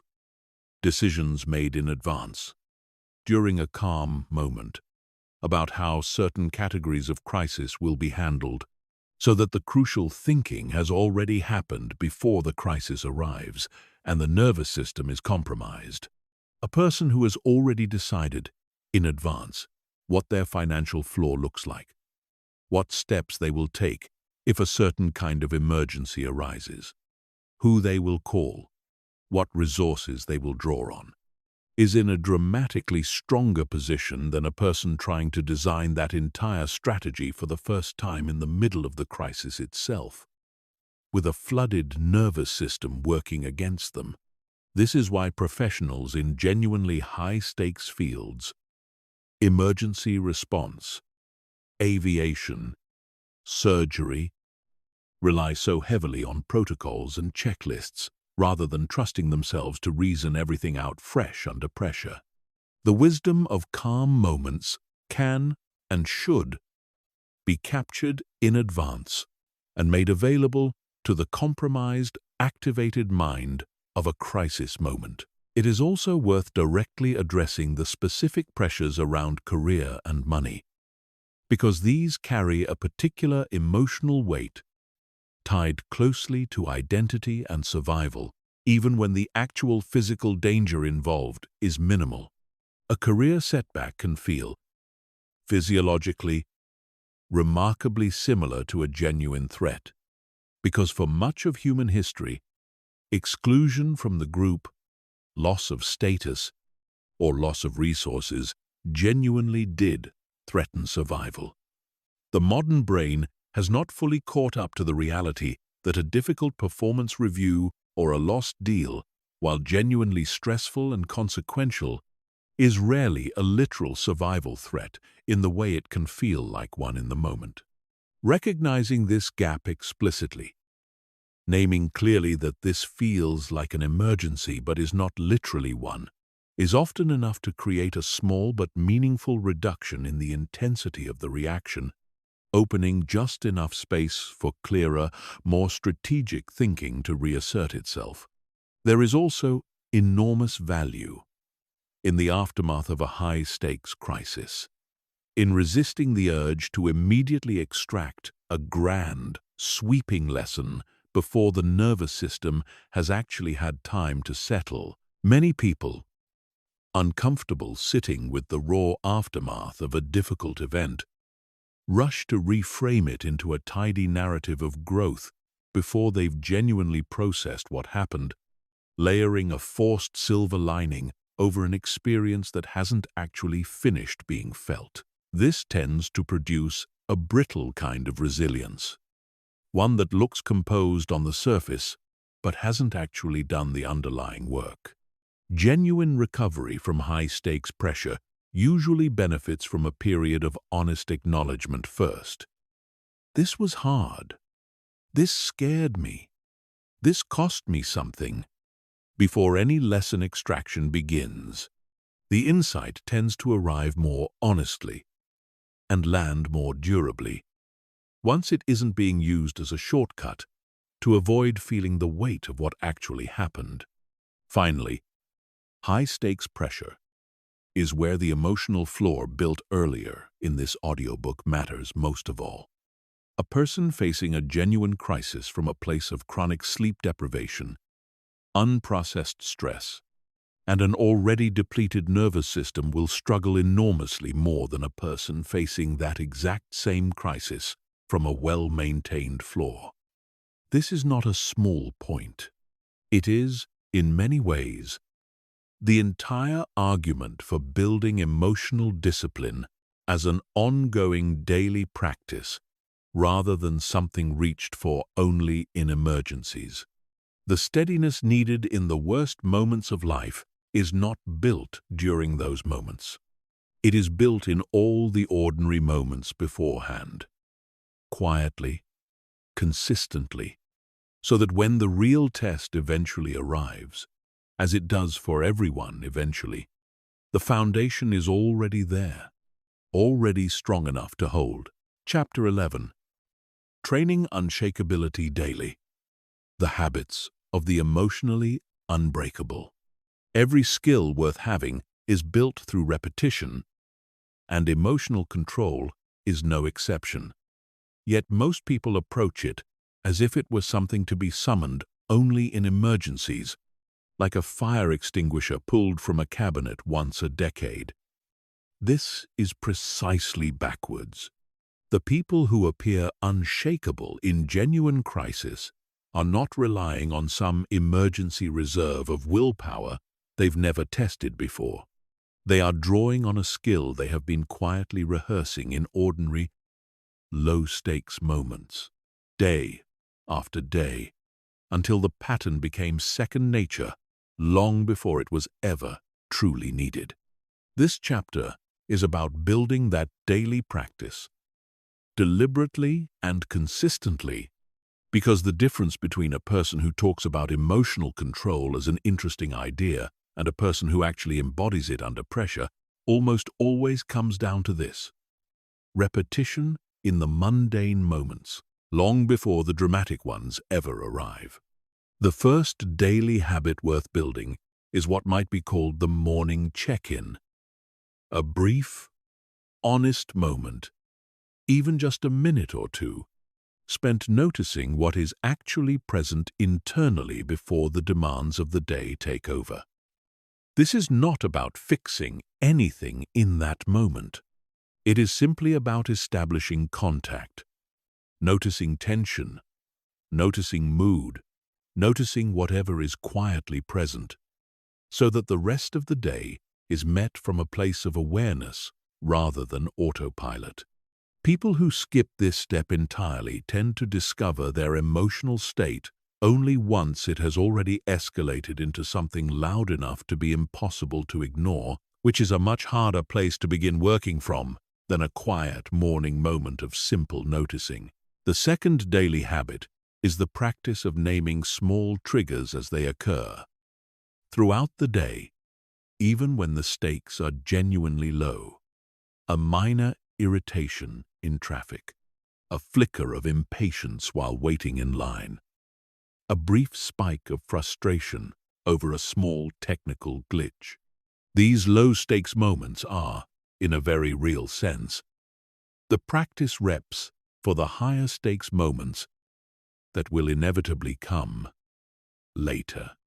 A person who trains themselves to pause and name even minor irritations builds exactly the same neural pathway that will eventually be called upon during a genuine crisis, except the training happens under conditions gentle enough to actually learn from, rather than conditions so intense that learning becomes nearly impossible.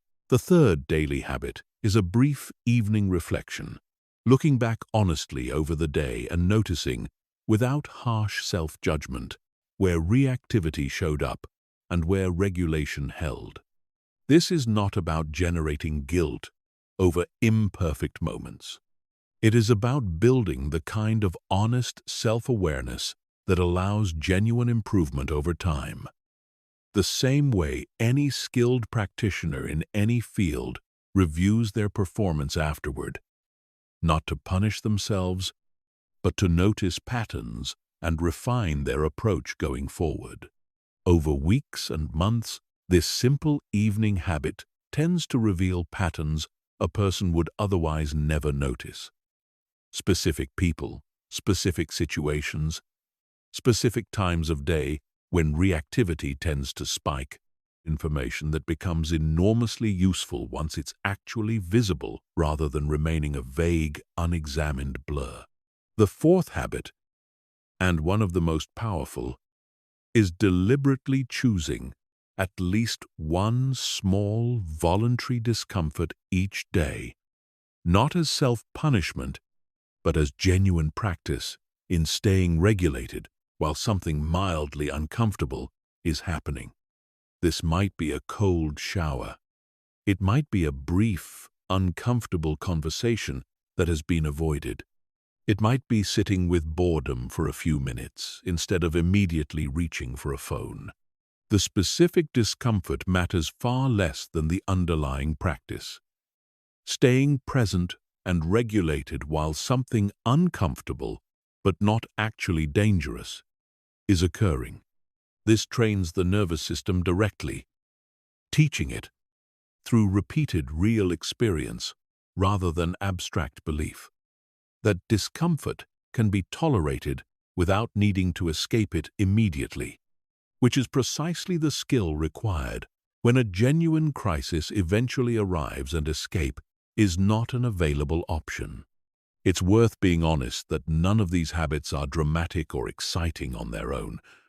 There is no single moment where practicing them feels like a breakthrough.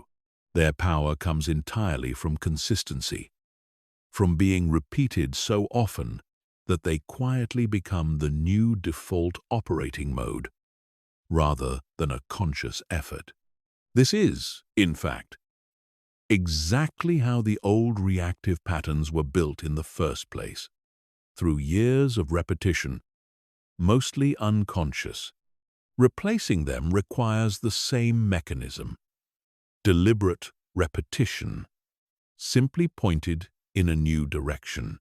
There is no shortcut around this, but there is also no ceiling on it.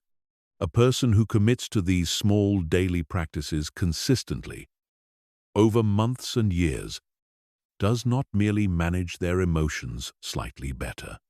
They fundamentally change the operating system their entire life runs on.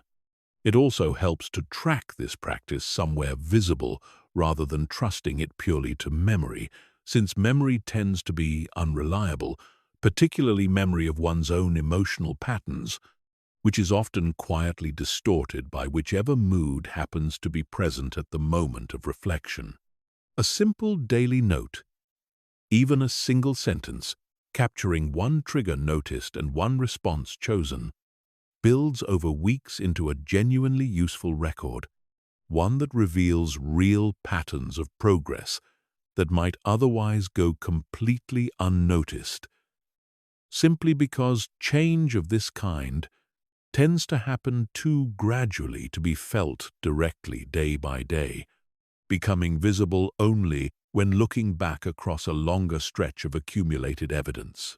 There is a fifth habit worth naming as well, one that operates slightly differently from the others, because it is less about the individual moment and more about the surrounding structure of a life.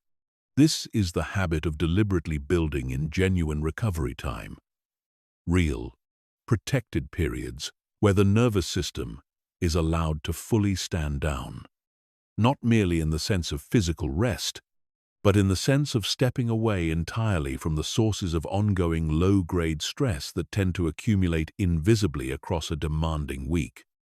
Many people structure their lives so tightly that there is never a true gap, never a stretch of time where the system is allowed to genuinely settle, rather than simply shifting from one form of low-level activation to another.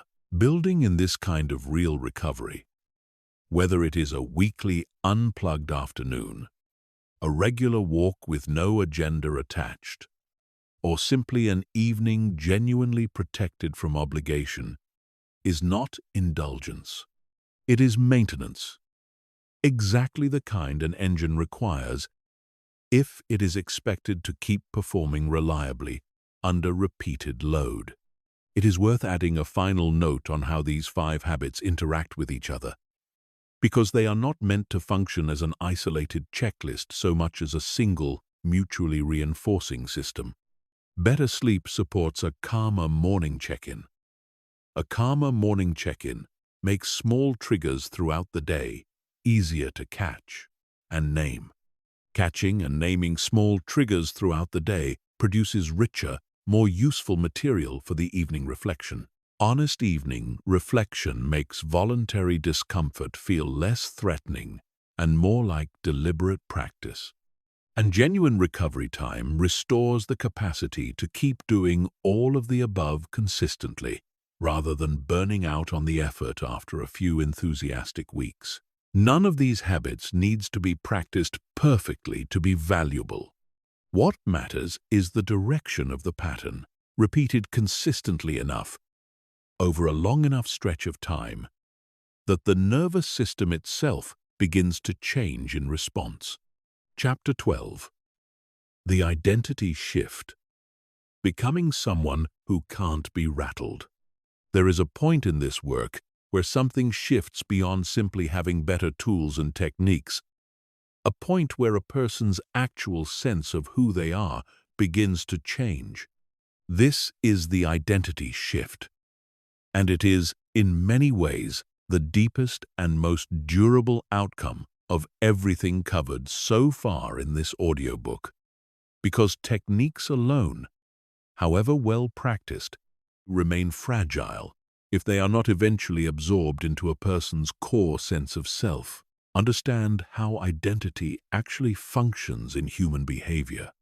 People are remarkably consistent over time with the story they hold about who they are, and they tend to act largely without realizing it in ways that confirm that story, even when confirming it works against their own stated goals. A person who deeply believes, at the identity level, "I am someone who loses control under pressure," will find themselves, again and again, proving that story correct, not because they enjoy losing control, but because the identity itself quietly shapes behavior in its own direction, often outside conscious awareness. This is precisely why willpower alone, applied against an unchanged underlying identity, tends to produce only temporary results. The moment willpower is depleted, which it inevitably is under real pressure, behavior tends to snap back toward whatever the underlying identity believes to be true. This is why the deepest work available here is not simply practicing techniques, valuable as they are, but deliberately, consciously shifting the underlying identity itself from someone who struggles with their emotions toward someone who is becoming steady, and eventually, with enough evidence gathered through consistent practice, toward someone who is steady. This shift does not happen through mere affirmation, through simply repeating a new story without evidence behind it. It happens through the accumulation of genuine, lived proof. Each moment of successful pausing, each regulated response chosen instead of a reactive one, becomes a small piece of evidence the mind can eventually draw on to support a new, more accurate story. This is why the daily practices described in the previous chapter matter so enormously beyond their immediate practical value.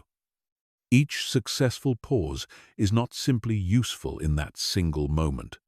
It is a small deposit into an evolving identity, evidence that slowly but genuinely begins to outweigh the old evidence of past reactivity. Over time, with enough of these deposits accumulated, something remarkable tends to happen.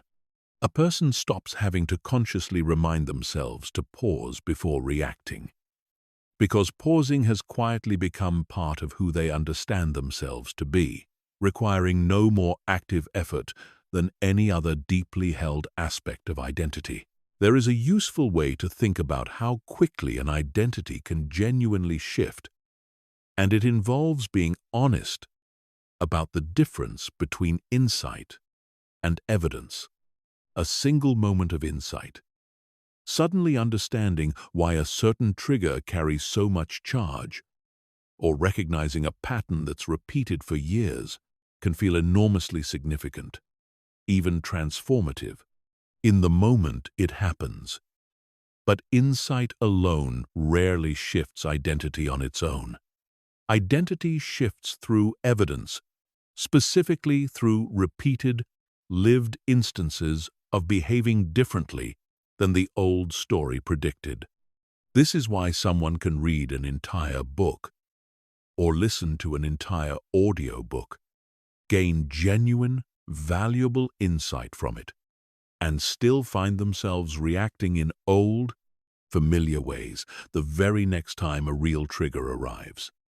The insight was real. It simply had not yet been converted into evidence, and only lived practice, repeated over time, performs that conversion. It's worth being honest about how this shift actually feels while it's happening, because it rarely arrives as a single dramatic transformation. It tends to arrive gradually, almost imperceptibly, noticed only in retrospect. A person might realize, weeks or months into consistent practice, that a situation which would have once completely derailed them barely registered as significant this time. They might notice that people around them have started describing them differently, as calm, as grounded, as someone who doesn't get rattled easily, and that this description, once perhaps aspirational or even slightly inaccurate, has quietly become simply true. This is the identity shift made visible from the outside, but it was built invisibly through every single private moment of practiced regulation that came before it. There is a specific exercise worth naming here, because it accelerates this shift considerably.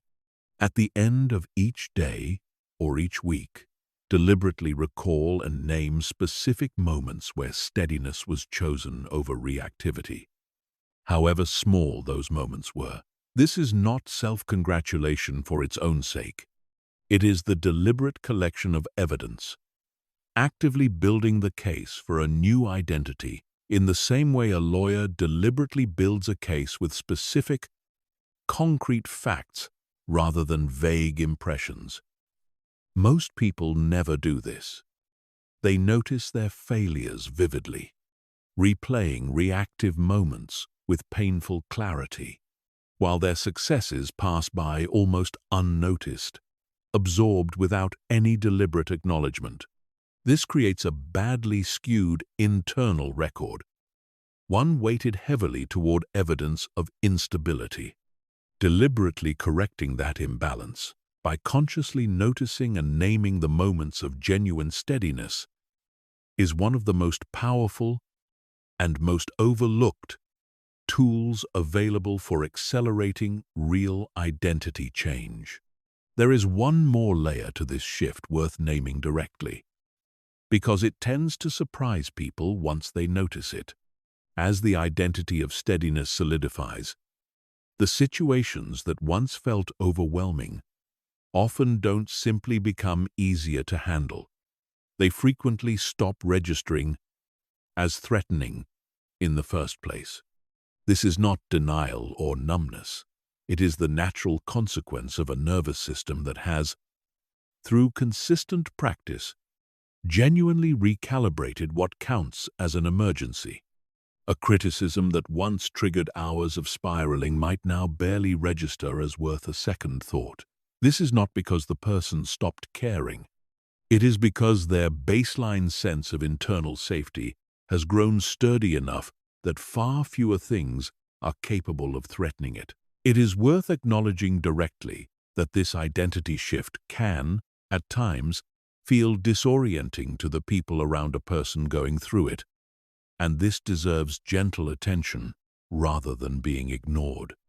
Relationships often develop their own quiet equilibrium around a person's established patterns, including their reactive ones, and when those patterns genuinely begin to change, that equilibrium can be unsettled, sometimes in ways that surprise everyone involved.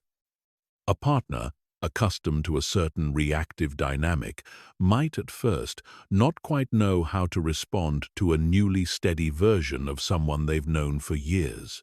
A family member might even, without fully realizing it, attempt to provoke the old pattern back into existence, simply because the old pattern was familiar, and familiarity, even when it was not particularly healthy, tends to feel safer than genuine change.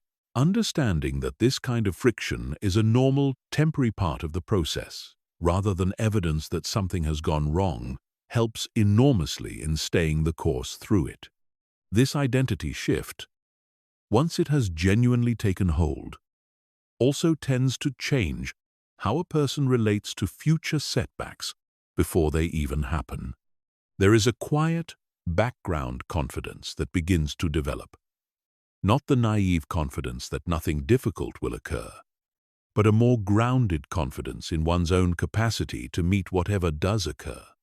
This is, in many ways, one of the most valuable and least discussed benefits of this entire body of work. A person no longer needs to fear their own reactions the way they once did, and a significant portion of the low-grade anxiety many people carry about the future is, at its root, precisely this fear. Not fear of the events themselves, but fear of how they might personally handle those events when they arrive. As that fear recedes, replaced by genuine earned trust in one's own steadiness.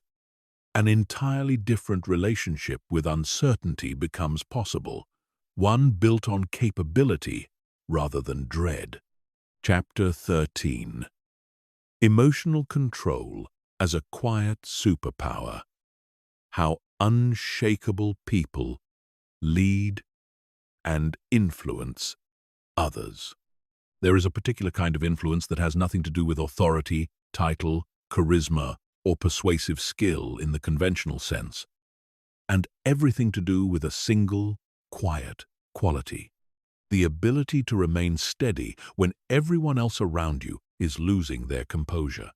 This quality tends to be underestimated by the people who possess it, precisely because it operates so quietly, without fanfare, without dramatic display. Yet it is one of the most powerful forms of influence that exists. And understanding why reveals something important about how groups of people actually function under stress. Human beings are, at a fundamental level, deeply attuned to the emotional states of the people around them, particularly in moments of uncertainty or crisis.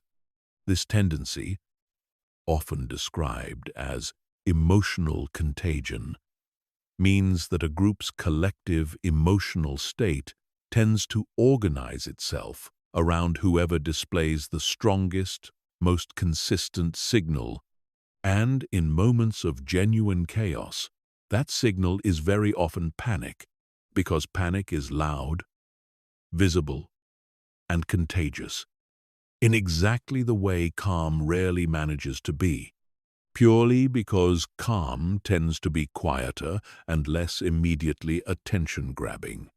But calm, when it is genuine rather than performed, and when it is held consistently by someone the group already trusts, can become an equally powerful organizing force, often more powerful because it offers something panic never can: a stable point the rest of the group can orient around. This is precisely why the single steadiest person in a room during a crisis so often ends up, almost by default, becoming the person others turn to, regardless of formal title or position. It is not that this person necessarily has better answers than anyone else present. It is that their nervous system offers something the rest of the group's nervous systems are desperately searching for in that moment. Proof that the situation, however serious, is survivable, communicated not through words, but through the simple, visible fact of remaining grounded, while everything around them is not. This has enormous practical implications for anyone in a position of leadership. Whether that leadership is formal, running a team or a business, or informal, being the steady presence within a family or a friend group during difficult times. The most valuable thing a leader can often offer in a genuine crisis is not brilliant strategy, though that matters too, but simply the visible, felt experience of their own steadiness, because that steadiness becomes contagious in exactly the way panic would have been, and it gives everyone else in the group permission, in a sense, to access their own steadiness, rather than defaulting immediately to panic themselves. It's worth being clear that this is not about performing calm while internally falling apart, since people are remarkably perceptive, often unconsciously, at detecting the difference between genuine steadiness and a forced performance of it. Performed calm tends to read, at some subtle level, as tension, and it often fails to produce the same stabilizing effect on others that genuine regulation produces. This is yet another reason the deeper work covered throughout this audiobook matters so much, because it is aiming at something more durable and more real than simply appearing composed. It is aiming at an actual, felt internal steadiness that, once genuinely present, naturally radiates outward without any conscious effort to perform it. There is also a quieter form of influence worth naming here, one that shows up not in dramatic crisis moments, but in the accumulated texture of ordinary daily interactions. People generally gravitate, over time, toward relationships and environments that feel safe and predictable, and away from ones that feel volatile and uncertain. A person who has built genuine emotional steadiness tends to become, without necessarily intending to, a kind of safe harbor for the people around them, someone conversations naturally deepen with, someone difficult truths get shared with more easily, simply because the emotional weather around that person tends to remain calm and trustworthy rather than unpredictable. This is not a minor social benefit. Over the span of an entire life, it tends to be one of the most significant, quietly compounding advantages that emotional control produces, shaping the depth and quality of nearly every relationship a person holds. It is worth noting, too, that this kind of influence tends to compound socially in ways that are rarely visible from the inside. A single grounded person inside a family, a friend group, or a team often ends up quietly raising the emotional floor of everyone around them. Simply through sustained proximity, people calibrate, to some degree, to whoever is most emotionally consistent nearby, and a genuinely steady presence, held long enough, can slowly shift the baseline of an entire group, not through instruction or advice, but through the simple, repeated experience of being near someone who does not get swept away. This raises an important point about the responsibility that tends to accompany this quiet form of influence. Once a person becomes known, whether formally or informally, as the steady one, others will naturally begin to lean on that steadiness more heavily, sometimes more than is entirely fair. This can, over time, create its own particular pressure. The unspoken expectation that this person is never permitted to fall apart, never permitted a difficult day, always required to hold the room together, regardless of what they might be carrying privately. It is worth naming this directly, because unshakability was never meant to mean the absence of a genuine inner life, or the suppression of one's own needs in service of constantly holding others together. A person who has built real emotional steadiness still deserves spaces where they, too, can be supported rather than only supporting.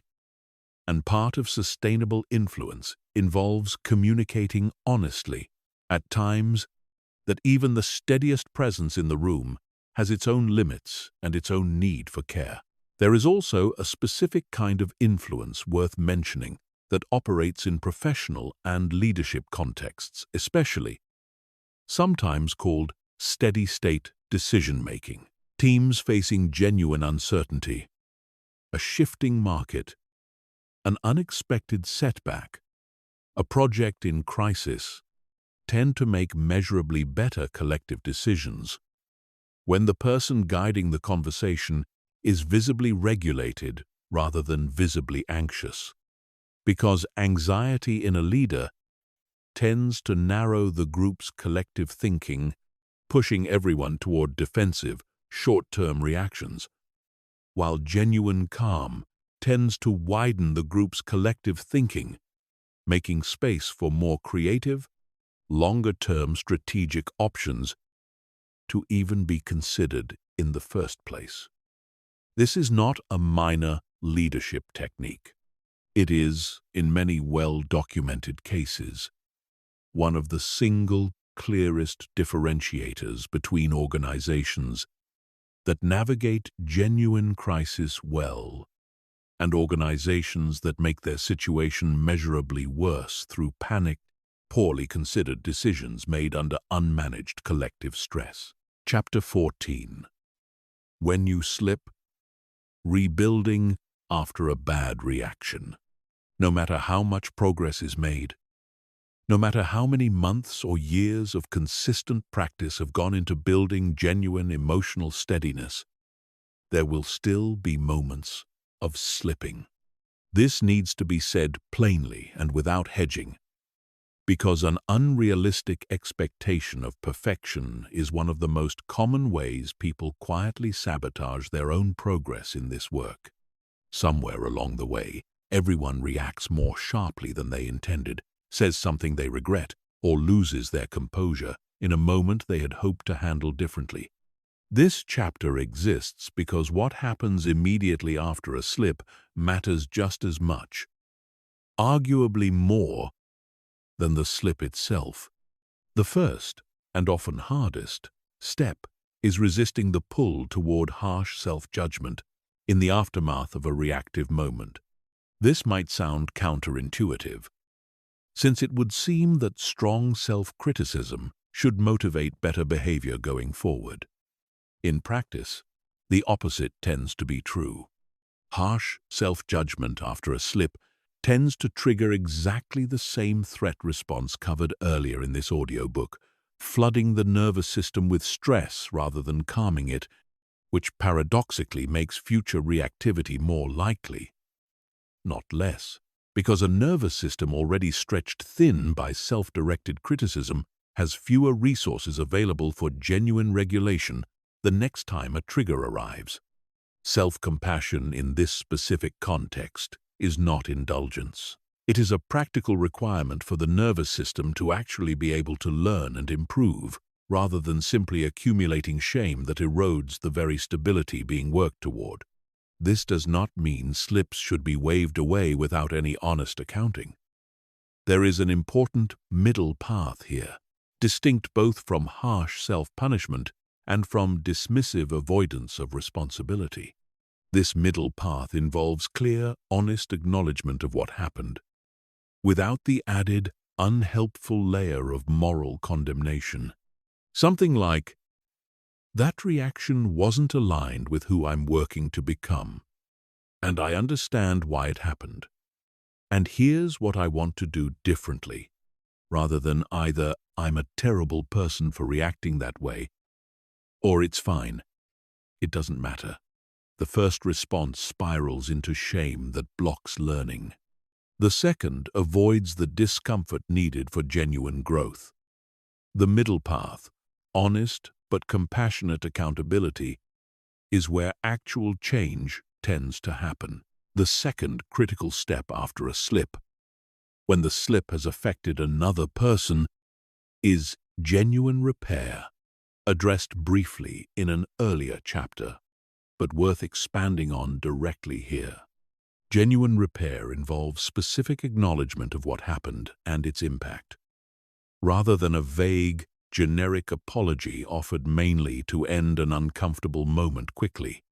There is a significant difference between saying, "Sorry about that," and saying, "I reacted too sharply when you brought that up, and I understand it probably felt dismissive. That wasn't fair to you." The second version requires more vulnerability, but it also does far more genuine relational repair, because it demonstrates real understanding of the impact, not simply a ritual phrase offered to smooth over discomfort. It is worth adding that timing matters considerably in repair, and this is a nuance often missed. Attempting repair too quickly, before either person has genuinely settled from the original reactive moment, tends to produce a shallow, rushed version of the process, one that addresses the surface without touching what actually happened underneath. A repair offered purely to escape the discomfort of tension, rather than from genuine reflection, is often sensed by the other person as exactly that, and it tends to land as hollow rather than healing. At the same time, waiting too long carries its own risk, allowing distance and resentment to quietly settle into a space that repair could have closed far more easily while it was still fresh. There is no universal formula for the right amount of time, since it depends heavily on both people and the specific situation.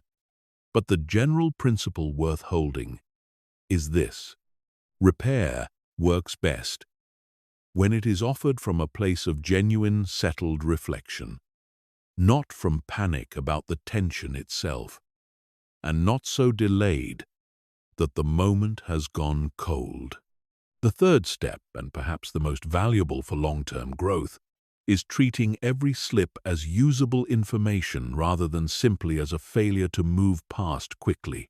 Nearly every reactive moment, examined honestly afterward, reveals something useful, a specific trigger that carries more charge than previously realized, a flaw that had been quietly eroding without being noticed, a pattern connecting this reaction to similar reactions in the past. Approaching a slip with genuine curiosity, what does this reveal, rather than pure self-recrimination, transforms what could otherwise be purely discouraging into something that actively accelerates the entire process of building genuine emotional control. It's worth ending this chapter with an honest reframe of what progress in this work actually looks like over time, because it is rarely a smooth, steadily rising line. It tends to look more like a gradual upward trend with real, sometimes significant, dips still scattered along the way, dips that become progressively less frequent, less intense, and shorter in duration as genuine practice accumulates, but that likely never disappear completely, because being human involves being emotional, and being emotional will always include occasional moments where the old patterns reassert themselves. The goal was never a flawless, permanent state of calm. The goal was, and remains, a person who recovers faster, repairs more genuinely, and learns more deliberately from each slip than they did the time before, which is a form of progress available indefinitely, regardless of how long the journey has already been underway. There is one further distinction worth making here, because it tends to determine whether a slip becomes a genuine setback in the larger process or simply a single, contained moment that passes without lasting damage. This is the distinction between a slip and a spiral. A slip is a single reactive moment, contained, finite, followed by acknowledgement and repair. A spiral is what happens when that single slip gets compounded by a second layer of reaction, harsh self-criticism, shame, a story about how this proves nothing has really changed, which then produces its own additional reactivity, which then gets criticized in turn, and so on, until a single 10-second lapse in regulation has metastasized into hours or even days of diminished functioning. Recognizing the moment a slip threatens to become a spiral, and deliberately interrupting that second layer before it takes hold, using precisely the same tools, the breath, the naming, the pause, covered earlier in this audiobook, is one of the most valuable applications of everything learned here, because it is often the spiral, not the original slip, that does the lasting damage. It also helps enormously to remember, in the aftermath of a difficult slip, that the presence of a slip is not evidence against the broader identity being built. A single data point does not overturn an entire, growing body of evidence. A person who has practiced steadiness consistently for months and who then has one difficult day has not suddenly reverted to their old self. They have simply had one difficult day, which happens to everyone, including people who have done this work for years. Holding that broader context in mind, rather than allowing a single slip to feel like proof that nothing has genuinely changed, is itself a form of the very emotional regulation being practiced throughout this entire audiobook, applied now to the process of growth itself. Chapter 15. Closing your new baseline. Return, for a moment, to the image described at the very beginning of this audiobook, the moment when the ground shifts, the phone call that wasn't expected, the words that cut deeper than anticipated, the plan that collapses without warning. That moment, or one very much like it, will come again. This is not a discouraging thing to say. It is simply honest, and honesty about this matters, because the entire point of everything covered across these 15 chapters was never to build a life immune to difficulty. No such life exists for anyone, regardless of wealth, status, or wisdom. The point, instead, was to become someone capable of meeting that moment differently than before. Consider everything that has been covered. The understanding that emotional chaos is not a fixed personality trait but a trained pattern, which means it can be retrained. The clear distinction between suppression, which buries feeling only to have it resurface later, and regulation, which allows feeling to move through fully without seizing control of behavior. The biological reality of the nervous system's alarm response, and the practical tools, breath, naming, grounding, deliberate delay, that create genuine space inside even the most intense trigger. The recognition that a strong emotional floor, built through unglamorous daily habits like sleep, movement, and honest processing, determines far more about how any single crisis unfolds than most people ever realize. The power of reframing, the understanding that interpretation, not raw fact, determines the felt experience of nearly every difficult event. The specific application of all of this inside relationships, where the stakes and the history run deepest. The steadiness required for genuinely high-stakes pressure, and the pre-decided protocols that make that steadiness accessible even when the nervous system is compromised. The daily training that turns all of this from an interesting idea into a lived, embodied skill. The deep identity shift that eventually makes steadiness not something reached for with effort, but simply who a person has become. The quiet, powerful influence unshakable people carry into every room and every relationship, without needing to seek it out deliberately. And finally, the honest truth that slips will still happen, and that what happens after a slip matters as much as the slip itself. None of this was ever about becoming a different person entirely. It was about becoming a steadier version of the exact same person. Someone who still feels everything fully, who still cares deeply, who still gets hurt, frustrated, afraid, and moved, but who has built, through consistent, deliberate practice, a genuine capacity to meet all of that feeling without being controlled by it. This is not a destination that gets reached once and then remains permanently secured. It is a practice, renewed daily, strengthened through repetition, occasionally tested severely by exactly the kind of moment described at the start of this closing chapter. It is worth pausing here to acknowledge something honestly, because it deserves to be said clearly before this closes.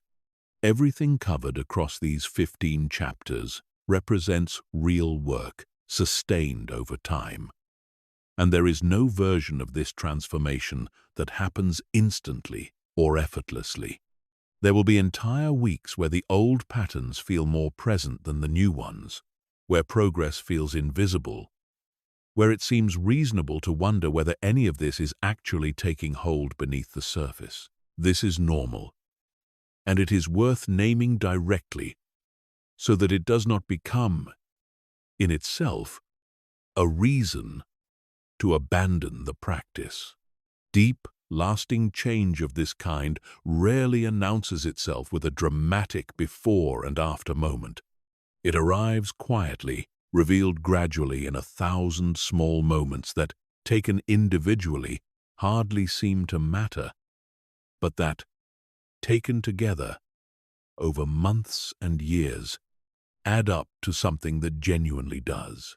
There is also something worth saying about why this particular work matters as much as it does, beyond the practical benefits already covered at length. A life spent at the mercy of unmanaged reactivity is, in a very real sense, a life spent only partially lived, because so much of a reactive person's energy, attention, and presence gets consumed by managing, recovering from, or bracing against their own emotional storms.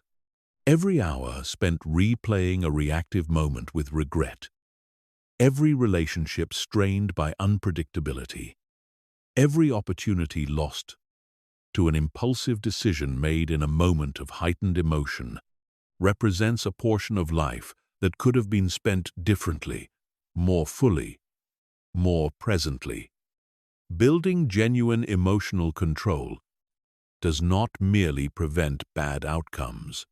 It reclaims that lost capacity, freeing up an enormous amount of energy and attention that was previously being spent, largely invisibly, on simply surviving one's own internal weather.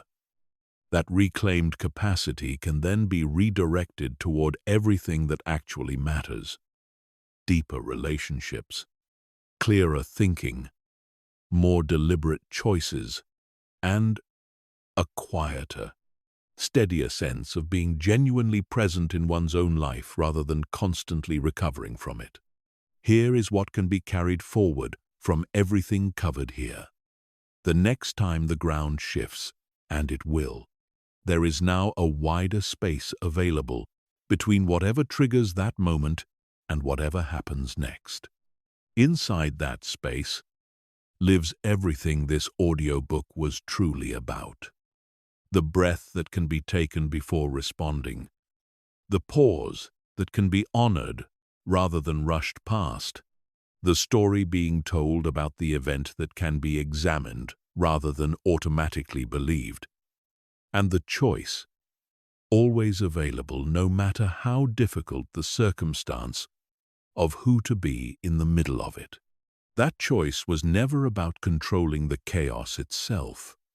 It was always, only, about controlling the one thing that remains genuinely within reach no matter what happens: the response that follows. That is the art of emotional control. That is what it means to become unshakable. And that capacity, built moment by moment through everything covered in this audiobook, is now genuinely available, waiting only to be practiced, starting with whatever moment comes next.